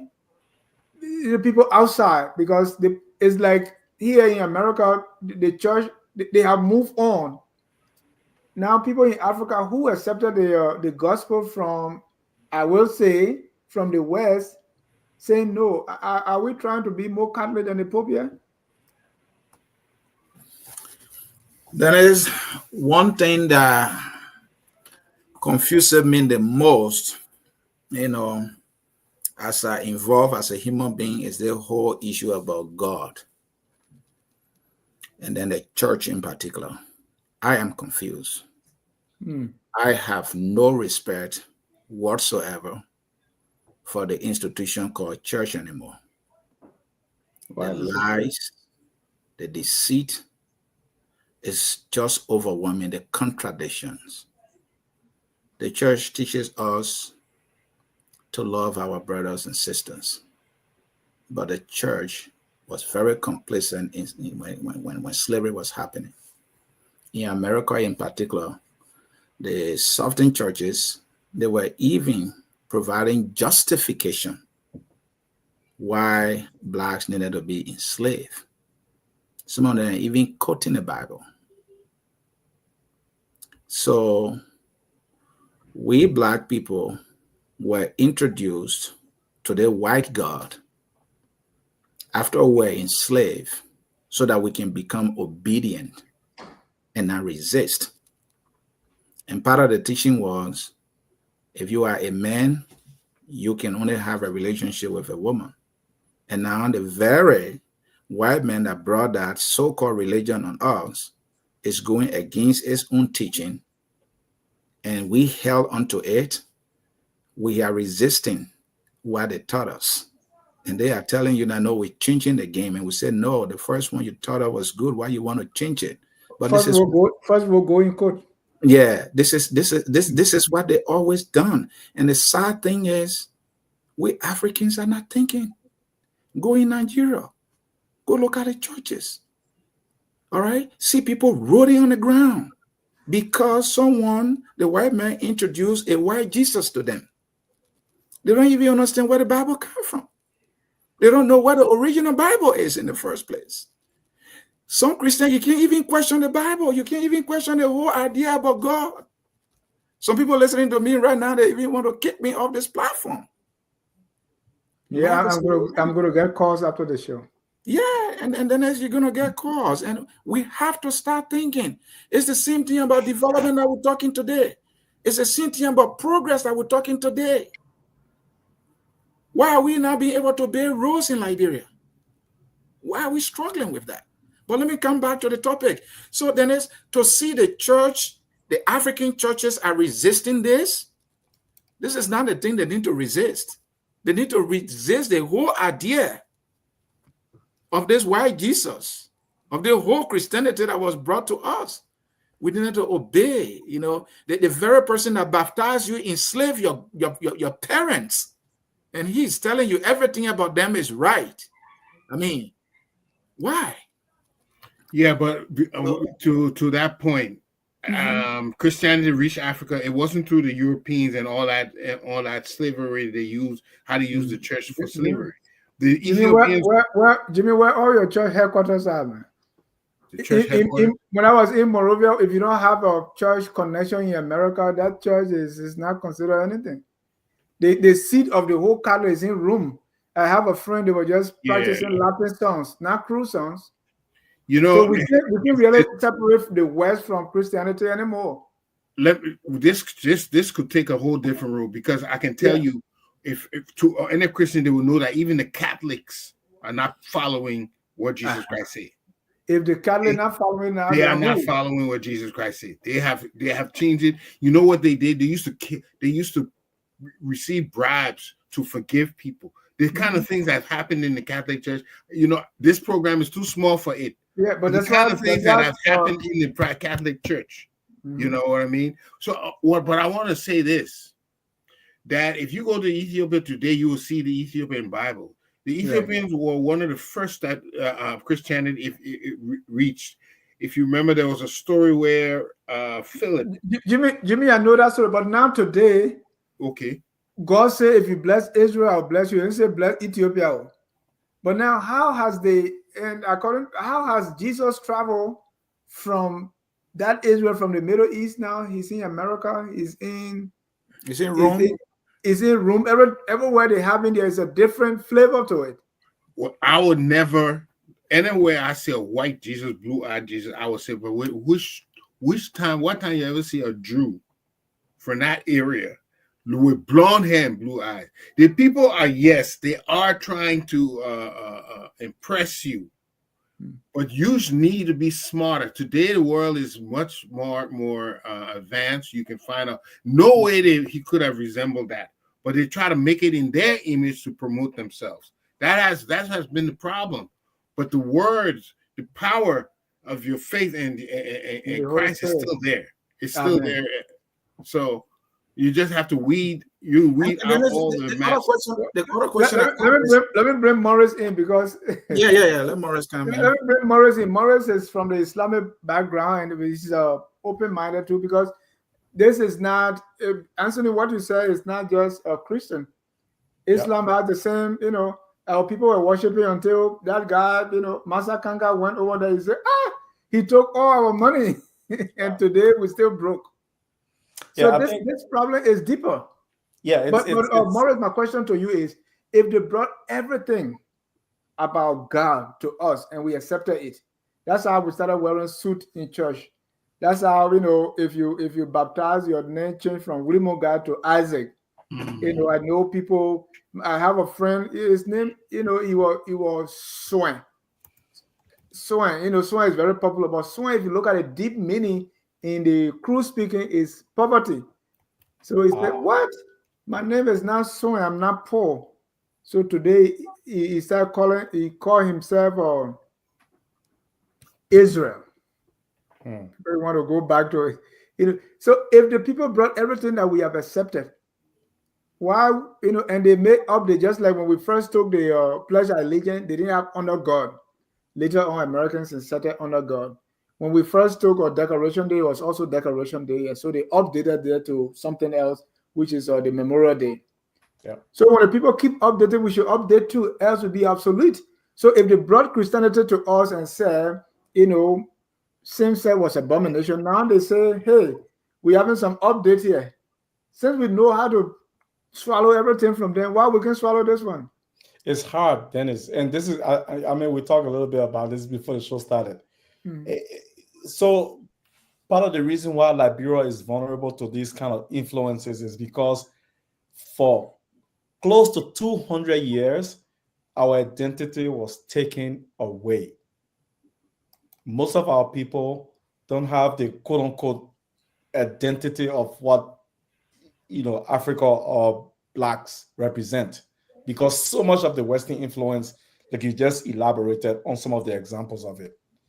But beyond that, I mean, think about this. We talk about this female genital mutilation. The word mutilation is selected carefully to make the African man or woman feel angry that they're doing something completely wrong. Whereas the females that go to the sandy bush actually go there to learn basic skills. The men that go to Parole bush, they learn to be men. They learn survival skills.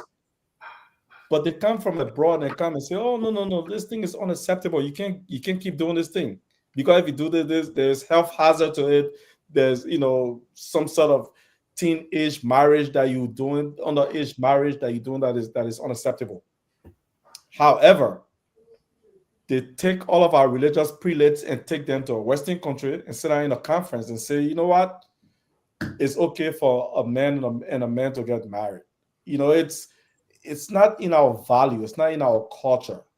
But somehow you want to use this to impose it on the people, and the people are rejecting it. The people saying, no, we're not interested in it.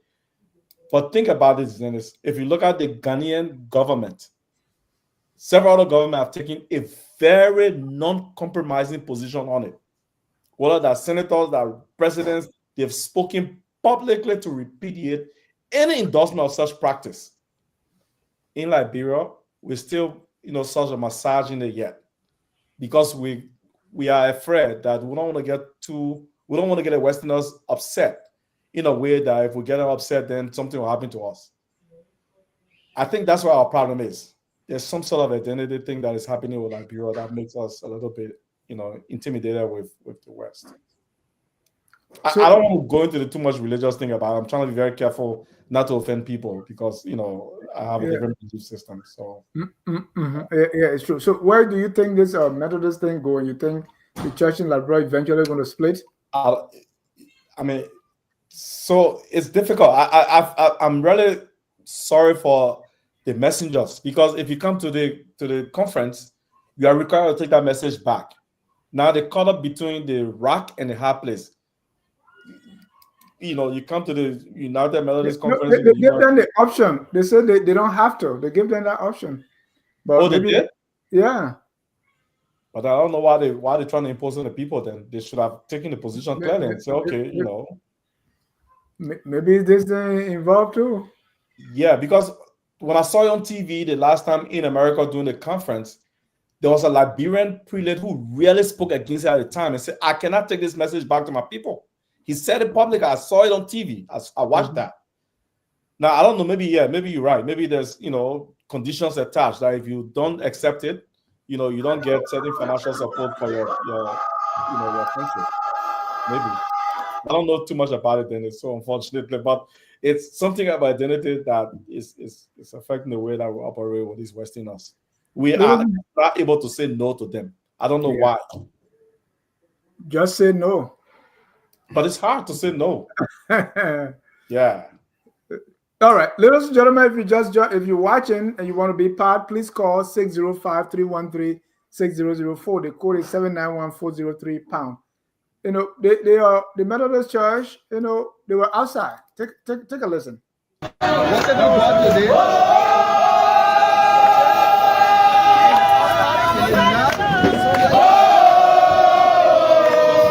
Alright, the police are leaving.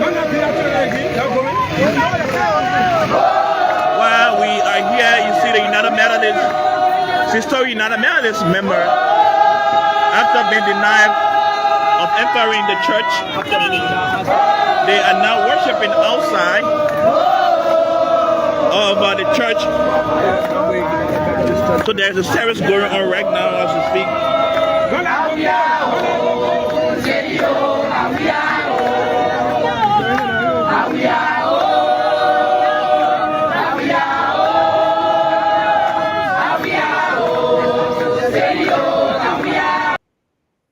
All right.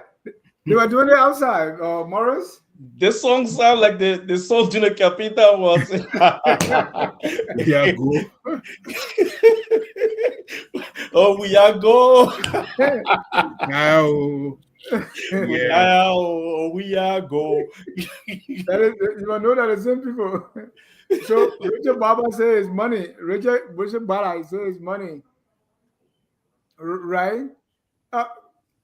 The issue of same sex, and we're going to face it, right, on the government level, on the church level, and the place you think is, I mean, President Obama tried to even tie aid to those kind of things. To what extent is it going to go down, to our schools, the church, the community? Jimmy, this is serious. I got a way of looking at this thing. Let me tell you, I always know the devil is busy. There's sin in this world all the time. Now, so they're trying to expand their sin and put it over you.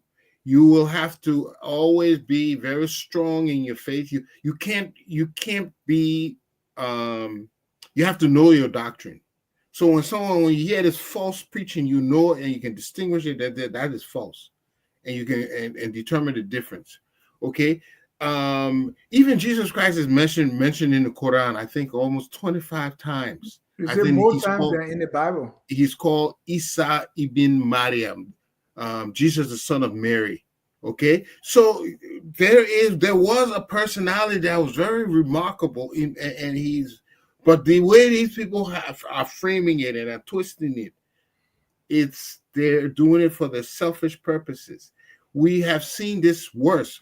All of history, all of the contributions that Africans made, they have twisted it.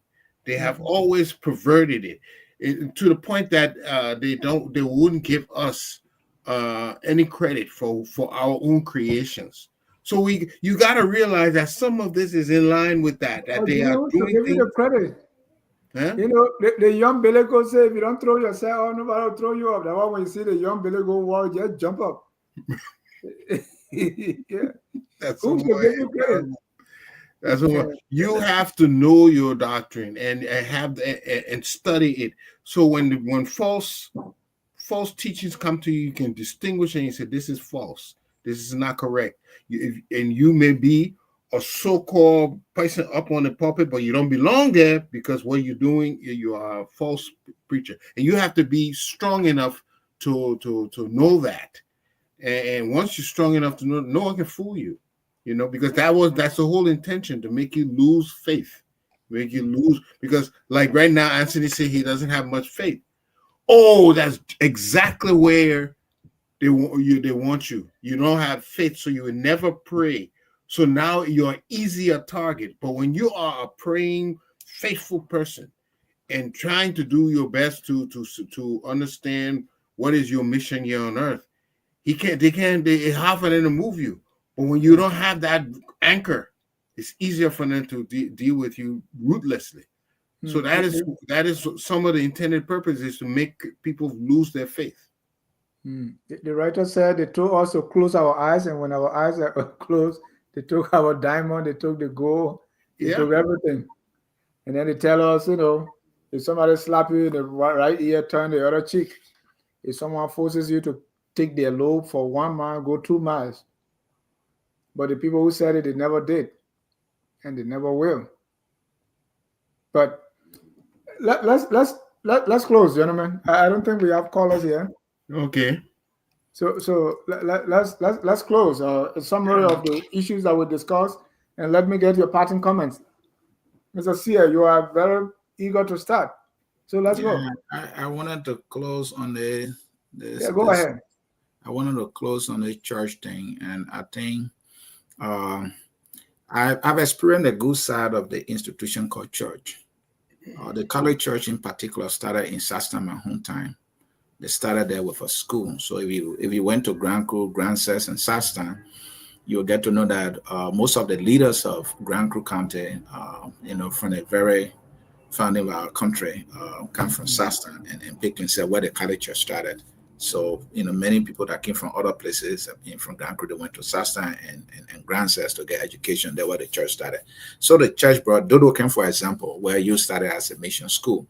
You know that most of the people from Dodoquin are educated, some of them all over the world. So that's the good side of the church, right? It brought some good, but they had an agenda also. The goal was, let's show them some good, do some good, and then so that they can obey us. So that they can look up to us. And so over the years now, we continue to look up to, our white brothers and sisters, for the sin that they committed. And now they taught us how to obey, how to forgive, how not to resist. You were talking about, to show your life here and show the other one and all that. So there's a good and a bad. But I having looked through all that, I think we African would do well to throw that white Jesus away and accept African spirituality, the teaching of our forefathers, and still believe that there is God, who taught us to be good to our own conscience, to treat our fellow man. The people that enslave our people, that brutalize our women, that rape our sisters, can be the one to tell us about God, when the very principle that they taught us about God is to respect your fellow man, respect them, and show love. And they never shown our people love. And some of them still do today, now out of them. And so let's throw that away. Let's talk about innovation. There's innovation in Africa. You see what I'm wearing today was made by a young Liberian in Liberia. He made this that I'm wearing. That's innovation. That's technology. Can we promote that? I just want to stop that, Dennis. All right, we have some callers, so hold on. Go, Jimmy.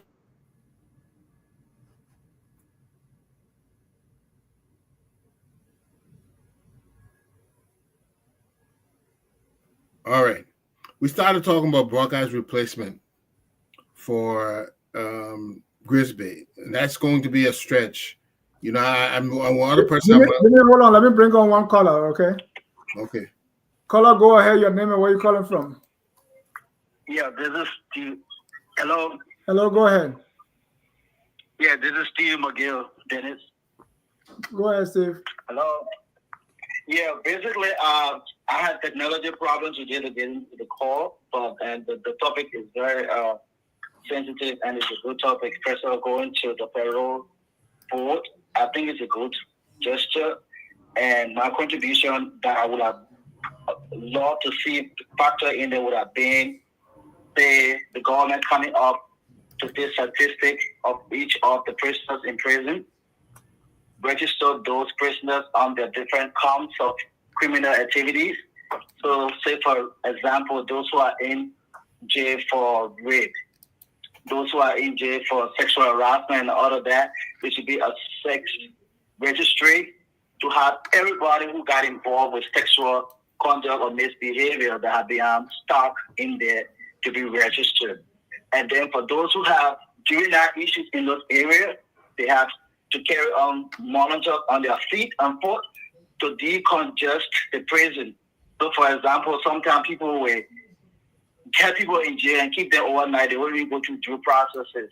So the prison company to go in and all, like back in the days, and how the prison ministry and different churches go into the prison compound and getting people out based on their different charges and rehabilitation, not just for mutual aspect justice, but at least not just punishment, but how people can refire and come back into the society. But then also making sure that criminals are also a profile and their fingerprint that is down and all of that to keep them in all of places. So if Central Monrovia prison is overcrowded, they can take you to the other area and rehabilitate Bella Yala.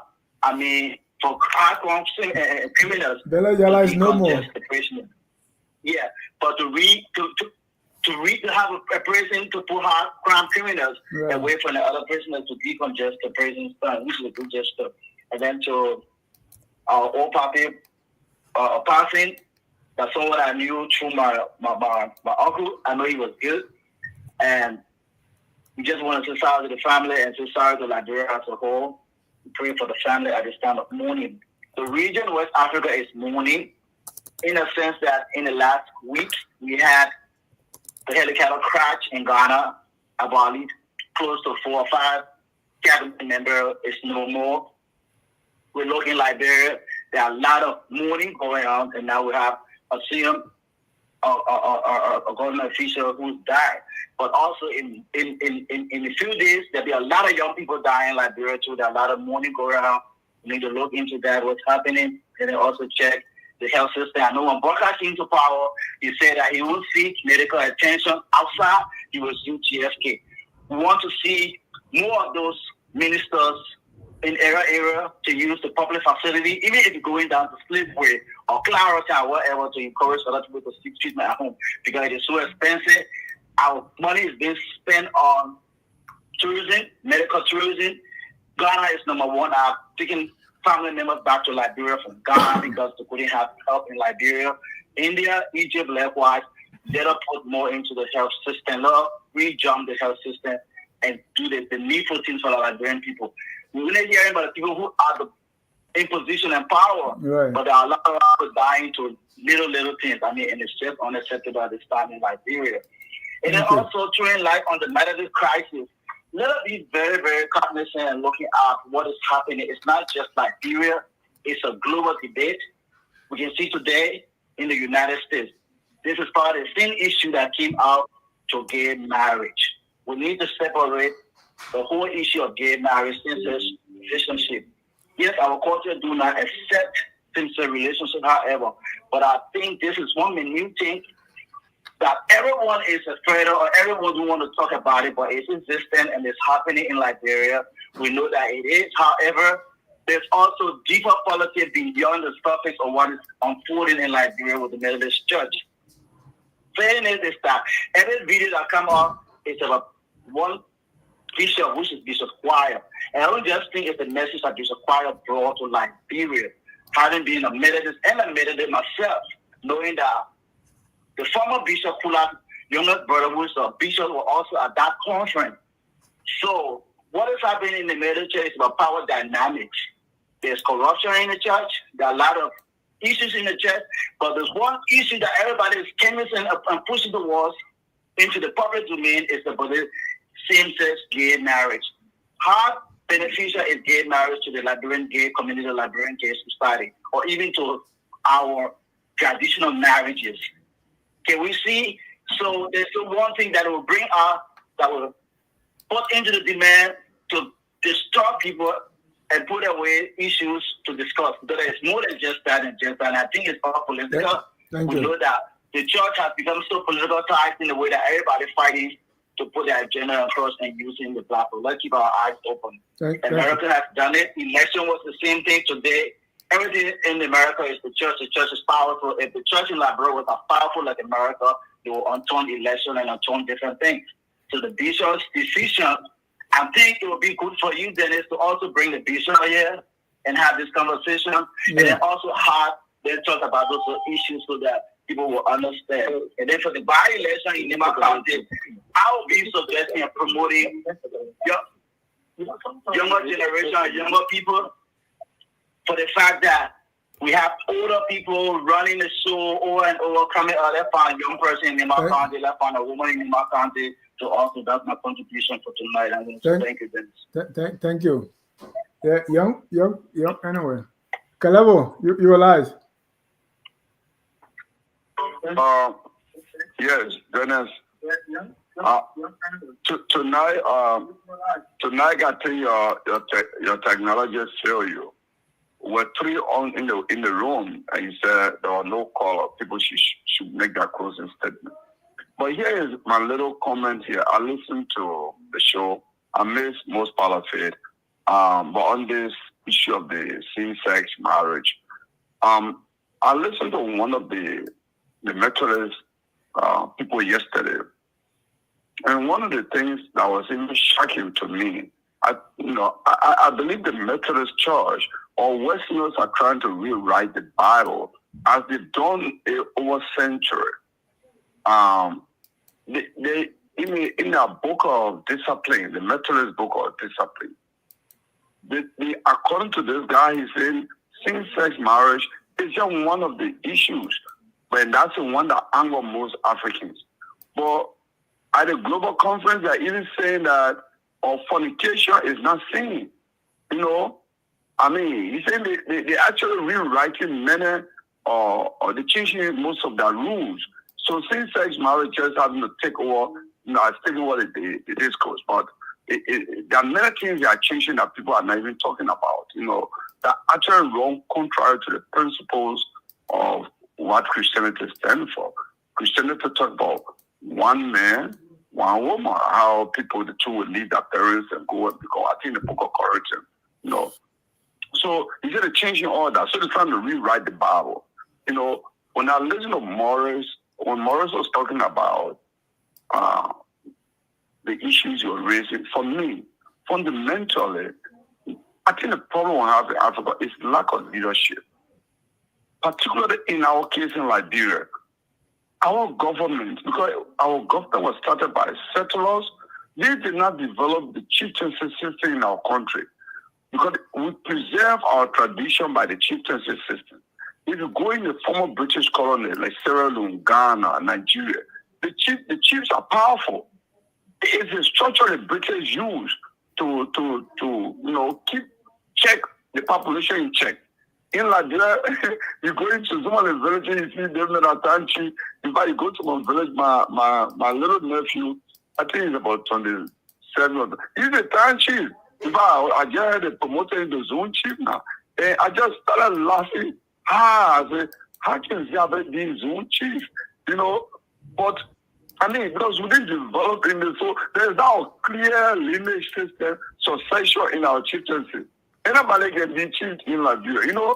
Once you get your, whatever you got New York connection, you can be chief, you see? So I think it's part of the larger problem. As for the whole, religious thing, Islam and Christian. The two religions are outside Africa. The two religions manipulate African culture, African intellectual. How can we, if you look at Timbuktu, if you look at the Egypt pyramid, if you go in Sudan, and you look at the development before even civilization, if you look at the advanced scientific achievement of African scholars, African scientists, but we are the one behind today, right? We are the one behind today. So they will claim also we are smart. How can we who started and we smart? How can all people can manipulate us? So it's sometimes I sit and wonder. I keep asking myself, how did we have all these scientific advancement in Timbuktu, in Malay, today, Africa is behind technology in everything. How? I tell my students, mathematics was started by African. It is authentically African, not claim it. But actually, I don't say that with much confidence because we are behind math, we are behind everything. Right. No, so I think we can ponder over. I don't know why. Thank you. Dave Jai is saying, Mr. Gonglo, that is their Bible, Mr. Gonglo. Go write your own, so you don't argue with them on their Bible. Well, let you read it. No, actually, when Donald Trump, in fact, even Putin, when the Russian president talk about the Egyptian Bible, I actually want to Amazon. I bought it. I have it here. I'm not completely reading it. The Egyptian Bible. If you are interested in a religious debate, read the Egyptian Bible. There are so many versions of the Christian Bible today. We know that. And translation matter. Translation matter. Okay? In fact, the account that showed that Jesus was actually from Palestine. Was not typical black, but brown, dark skin somehow. You know, because there's a part of Nimba where trade was very advanced and people were trading right there. So Jesus actually even ran to Africa. I think one of your panelists on your Sunday program spoke about it. One of the pastors. In scripture, so you can ask me. When I made a comment out, how come black people were not in the Bible? He responded to that and gave that history. You know. But today, we want to see why. According to Dr. Omar, Jesus is from Ethiopia. If you read the Songs of Solomon, they talk of Jesus being black. But that's another story. But so, how did your black Jesus not end up in Rome? In Rome. But Caleb, we gotta go. Okay, you go. Thank you. All right, thank you. Jimmy, you are in flight. Let me get your party comments. Yeah. So the passing of Minister Grigsby it's huge. It's going to be felt by the administration. And I didn't mention this other lady, Dr. Olivia Cooper. She might be there in the running, but he's going to have to make a difficult decision in the next few days, because that is the gateway to the presidency. We also talked about the after this. President make difficult decision. You appointed the rest of the ministers. Yeah, I mean, how difficult was it to get Mark Jabate and right? Well, in the beginning, you can see there was a clear awarding of people who supported him in the beginning. It was clear. Some of our friends were on the list, and the list were thrown in the ocean, and never get to see them again. Are you talking about Olivia Cooper from Maryland? Yes, the Dr. Olivia Cooper, not the medical doctor now. Oh, okay. Yeah, that's the one I know. Yeah, I know. Oh, that she's something else. No, this. Yeah, because she's vice president now at Johns Hopkins, correct? Yes, exactly. Yeah. Yes. Okay. No, but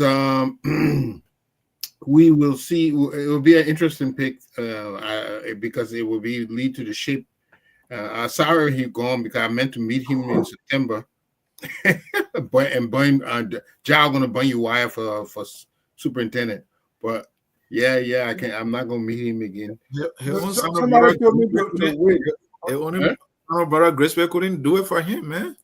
You know, I said I was ready to burn you wire, man. That guy was a guy you could talk to. Before you continue, let me coming up tomorrow. I'm going to be interviewing eminent Emmanuel Wetty, and I saw Kalebo put a comment there. Kalebo, so I wish you come back to defend your comments. But eminent Emmanuel Sonnyboy Wetty was one of those who was awarded by the president, and because of his role in the dual, mainly his role in the dual citizenship campaign, which a lot of us from the diaspora benefit from. So we want to talk to Mr. Wetty tomorrow on his journey to that recognition and what are the next steps, because he told us this is a journey. We're going to have the restriction removed. We want to see that. Also, his appointment, he has sparked some controversy in the rank and file of EULA. They said the government has sidelined them and dealing with Honorable Wetty. So we want to talk about that, and we want the EULA people to come. They say, well, Mr. Wetty, you and another former president of EULA, Mr. Kesseley, you guys are working together to sideline the organization that we are part of, EULA. So Mr. Wetty is going to be also speaking to those allegations. You don't want to miss it? I'm going to be hosting the best in the business by far. Jimmy, continue. I think you better bring your man Jay Nangbe on there. He the big EULA people in these days. As for the church business, you know what? I can tell anybody, those who are faithful, look, you're just anybody who brings something contrary to your doctrine, you know, tell them to carry right back where they got it from, and do not associate with that sort of body. Do not associate with that body. That's what we are told, and that's what we are learned. And was it the other issue we talked about was the what? What you mean? You bought the iPhone, they brought update, and you say you shouldn't update? Now it came from the back door. We don't want no back door iPhone. We bought iPhone 5. Now the iPhone Pro Max. It's time to update, and you say no updating. No, the iPhone came from hell, man. What other thing we talked about tonight? If you don't remember, it's not important. Let me go to Morris. Okay. Morris, go ahead. Yeah, it's been great on the show today. It's been a while since I've been on, and so I really enjoy the interaction. Gentlemen, overall, I think Liberia problem is a lot. We have a lot. And unless all of us, whether diaspora or people back home, unless we really work together, whether Muslim, Christian, whether, ethnicity, whatever, unless we work together and order the society in a better way, it's just going to continue to be like this. When a situation or a society is fragile like this, there are those who exploit it for their own benefit. There are lawmakers now that are millionaires, multi-millionaires, because we have a weak and bad system. There are ministers that are millionaires because we have a weak and bad system. Unless we work together to resolve some of the problems that we have, there are innovative ways. You're talking to EULA tomorrow, Dennis. Can you ask them a question for me? Why is EULA so focused on Liberia when you have over 200,000 Liberians all across the United States that they can really, really invest some time in? There are a lot of us that came here in the late 90s and early 2000s, had kids here now. Those kids are out of college. They're still connected to us somehow. They call themselves Africans. Then technically, some of them have never been back to Liberia. Why is EULA not targeting some of these people and really developing innovative ways to impact the Liberian society in the U.S.? But they focus so much on Liberia. Is it that they want to go back and work in government? Is it that they want to use EULA as a political institution? Please, I would really love to hear some sort of thing from these people. It just seems like it's just this, political vehicle for people, and it's really discouraging. Yeah, I mean, if that's the only car at the station, why don't you take it? It's getting late. Well, I think they're missing out a big opportunity. Yeah. And you are right, because some of those young people reach out to me on the History Channel. We say, well, we see what you guys are doing. We see all the work Call is doing with the group in Liberia. Yep. We want that too. Yep. We that are here, we Yep. we feel that we don't belong here or there. So we want to know about our country. In Philadelphia, almost every week there is a African that gets shot through violence. Yeah. Those are low-hanging fruit. Dennis.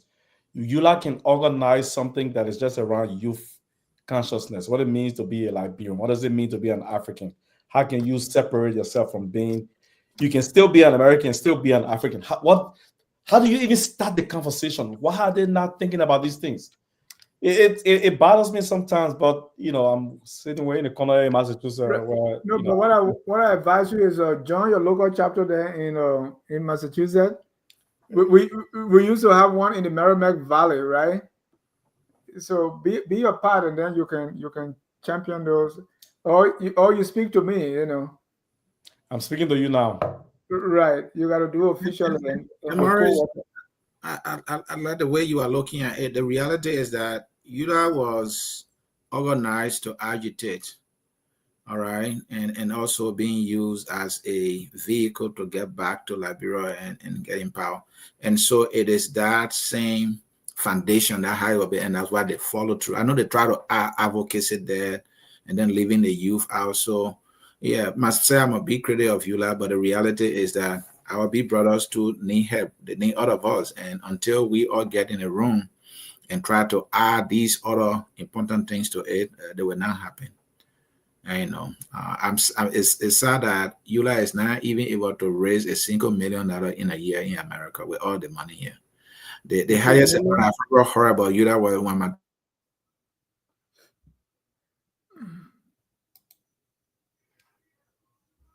All right, Mr. Sia, you froze? Yeah, Sia froze. Like he brought Labra with him when he came. Mr. Sia, you froze for a while. Your partner comment, you have 39 more seconds. Yeah, thank you, Dennis. I will want to depart with this parable, adding another agency to government, sort of. That's why it is. I don't know what difference it's going to make. We are adding a lot of institutions. The government is getting bigger, and we are collecting very less in revenue. It's not going to bring efficiency to the government. There's a tourism commission now. All right. So now we have to put that in the budget.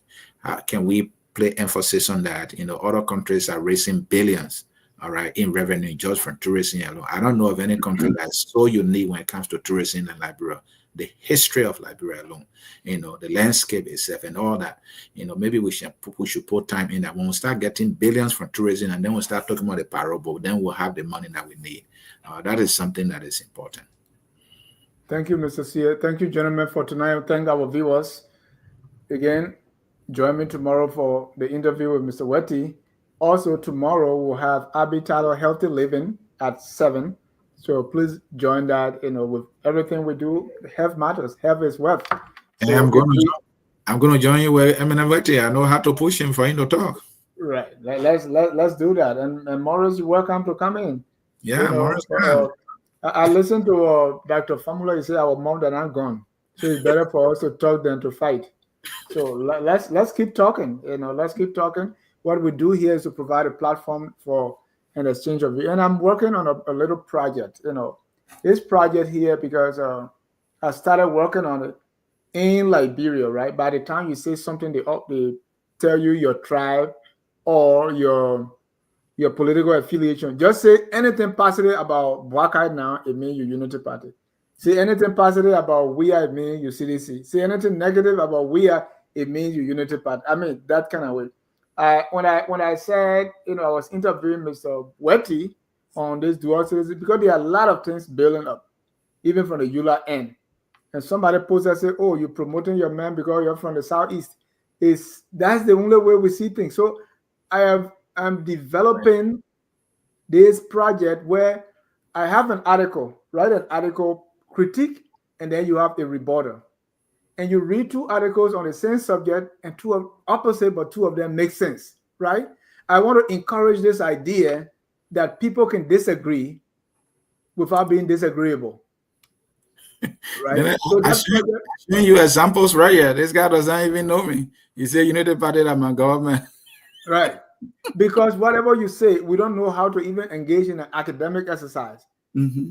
So that project will come out soon. But mainly what I'm doing is I'm just finding at every issue, we are writing two sides of the article. For instance, we have the president appointing a parole board. Are you able to write me a 2-page essay supporting that and another 2-page essay opposed to that? Just to give you two sides that we can say these things and still make sense without saying, okay, since the man support the parole board, it means United Party. Or since he doesn't support it, means from Southeast, so he support we are. That kind of thinking. 2 pages is too long. You know, small writing is actually the most difficult than long writing. You know that, right? If you tell somebody to write a 1-page justification why you think this, or 1-page disagreement. I make it plenty so that people will see that you can have 10,000 reasons to do this and also have 10,000 reasons not to do it. And both can be correct. Yeah. You don't have to antagonize the person who is saying the opposite. Yep. Yeah. And when that project comes out, you'll see it. But gentlemen, let's end it here. I want to thank everybody for their contribution. Until then, we close with a song that says we are all Liberians. Whether you think or Adme will do a better job, or Jokai, or Mosio, or Mamaka Belete, or Wemope, we are all Liberians. Have a good night and God bless you. We are Liberians. Liberia is our home. Liberian people.